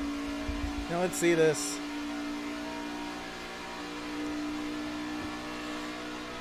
Continue to ride on board with Doug Solms on this. Run down the straightaway. Into turn 3, catching up to the top two. Here goes up high. Setzer comes down. Up to block, comes down. Block Solms, and it's the final lap. I don't know. That was such a huge speed discrepancy. He's just trying everything he can do, man. There's not a whole lot else he could have done. And then the run to the checkers. Nathan Sylvia, man. What a run. What a run. What a run. Alright, well, let's go through our race results. As we will pull them up here. Yep, race results. These are the correct results, barring any post-race interviews and all that. Nathan Sylvia, the race winner here at Talladega. He'll come home as the race winner over Doug Solms in second. Kyle Lingerfeld third. Darren Elam Jr. fourth. Malenko fifth. Jacob Zala sixth. Andrew Pratt seventh. Tyler Merkel eighth. Adam Gardner ninth. Devin Smith will round out the top 10. And pretty much after Farron, I think people were just coming from the wreck. Lingerfeld, the highest running playoff driver. Malenko fifth. And out of the top 10, those are the only playoff drivers. You get to 11th, James Gilliard. Seth Berger, the third highest playoff driver, in 12th. Dan Park, 13th. Matthew Setzer, 14th. Reese Schaefer, 15th. Jeremiah Stutzman, 16th. Max Service, 17th. Three playoff drivers there. Seth Berger, 12th. Jeremiah, 16th. And Max, 17th. And then we find our way on to the back page of the results here. And it is... Miz in 18th. Josh Fox in his first Outlaw Sim Series start. He'll come home 19th. Eric Peck 20th. Joseph Causey, Blown Engine 21st. Another playoff driver there. Trying to make his way to the line. He'll get 21st. Keith Helton 22nd.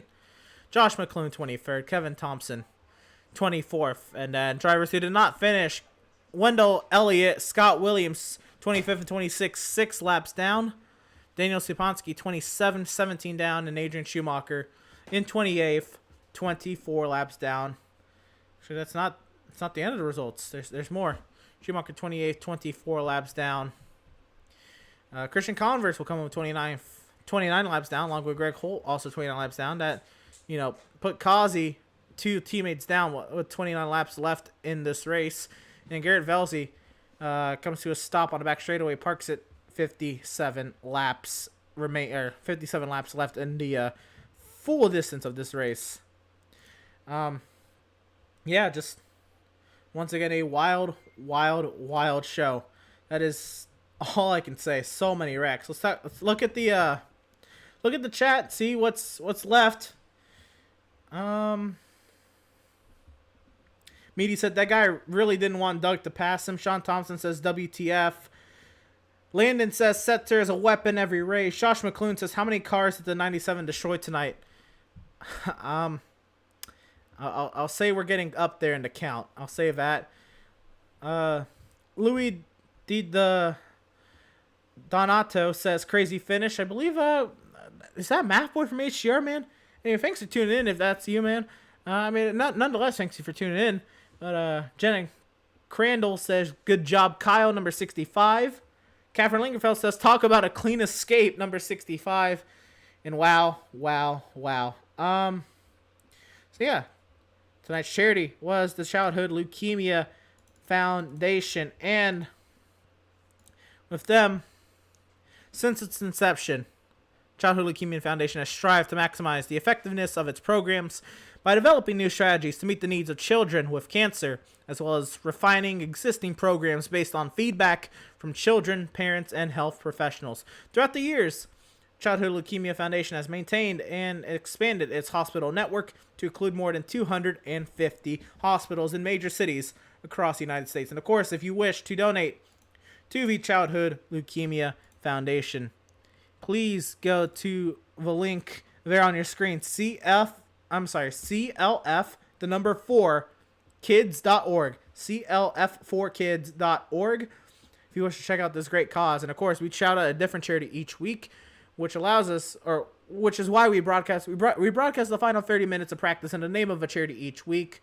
to shout them out with the amazing viewership we get from each and every one of you tuning in on nights like this. A lot of viewers came in full force tonight. I think we were up to 44, 45 peak numbers for us tonight, and it was a fantastic and entertaining race.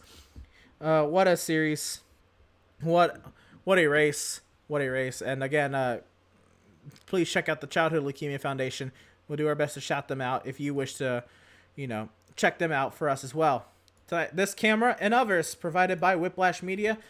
It's a bigger company at Pit Stop TV. The owners of Pit Stop TV, if you will, Whiplash Media. They specialize in various sim racing resources, including paint schemes, stream overlays, iRacing camera packs, and more. And Whiplash Media is also expanding its presence in real-life racing as well. They offer services such as photography and social media management and public relations. If you wish to check all that out and more, make sure you go to www.whiplash-media.com for more.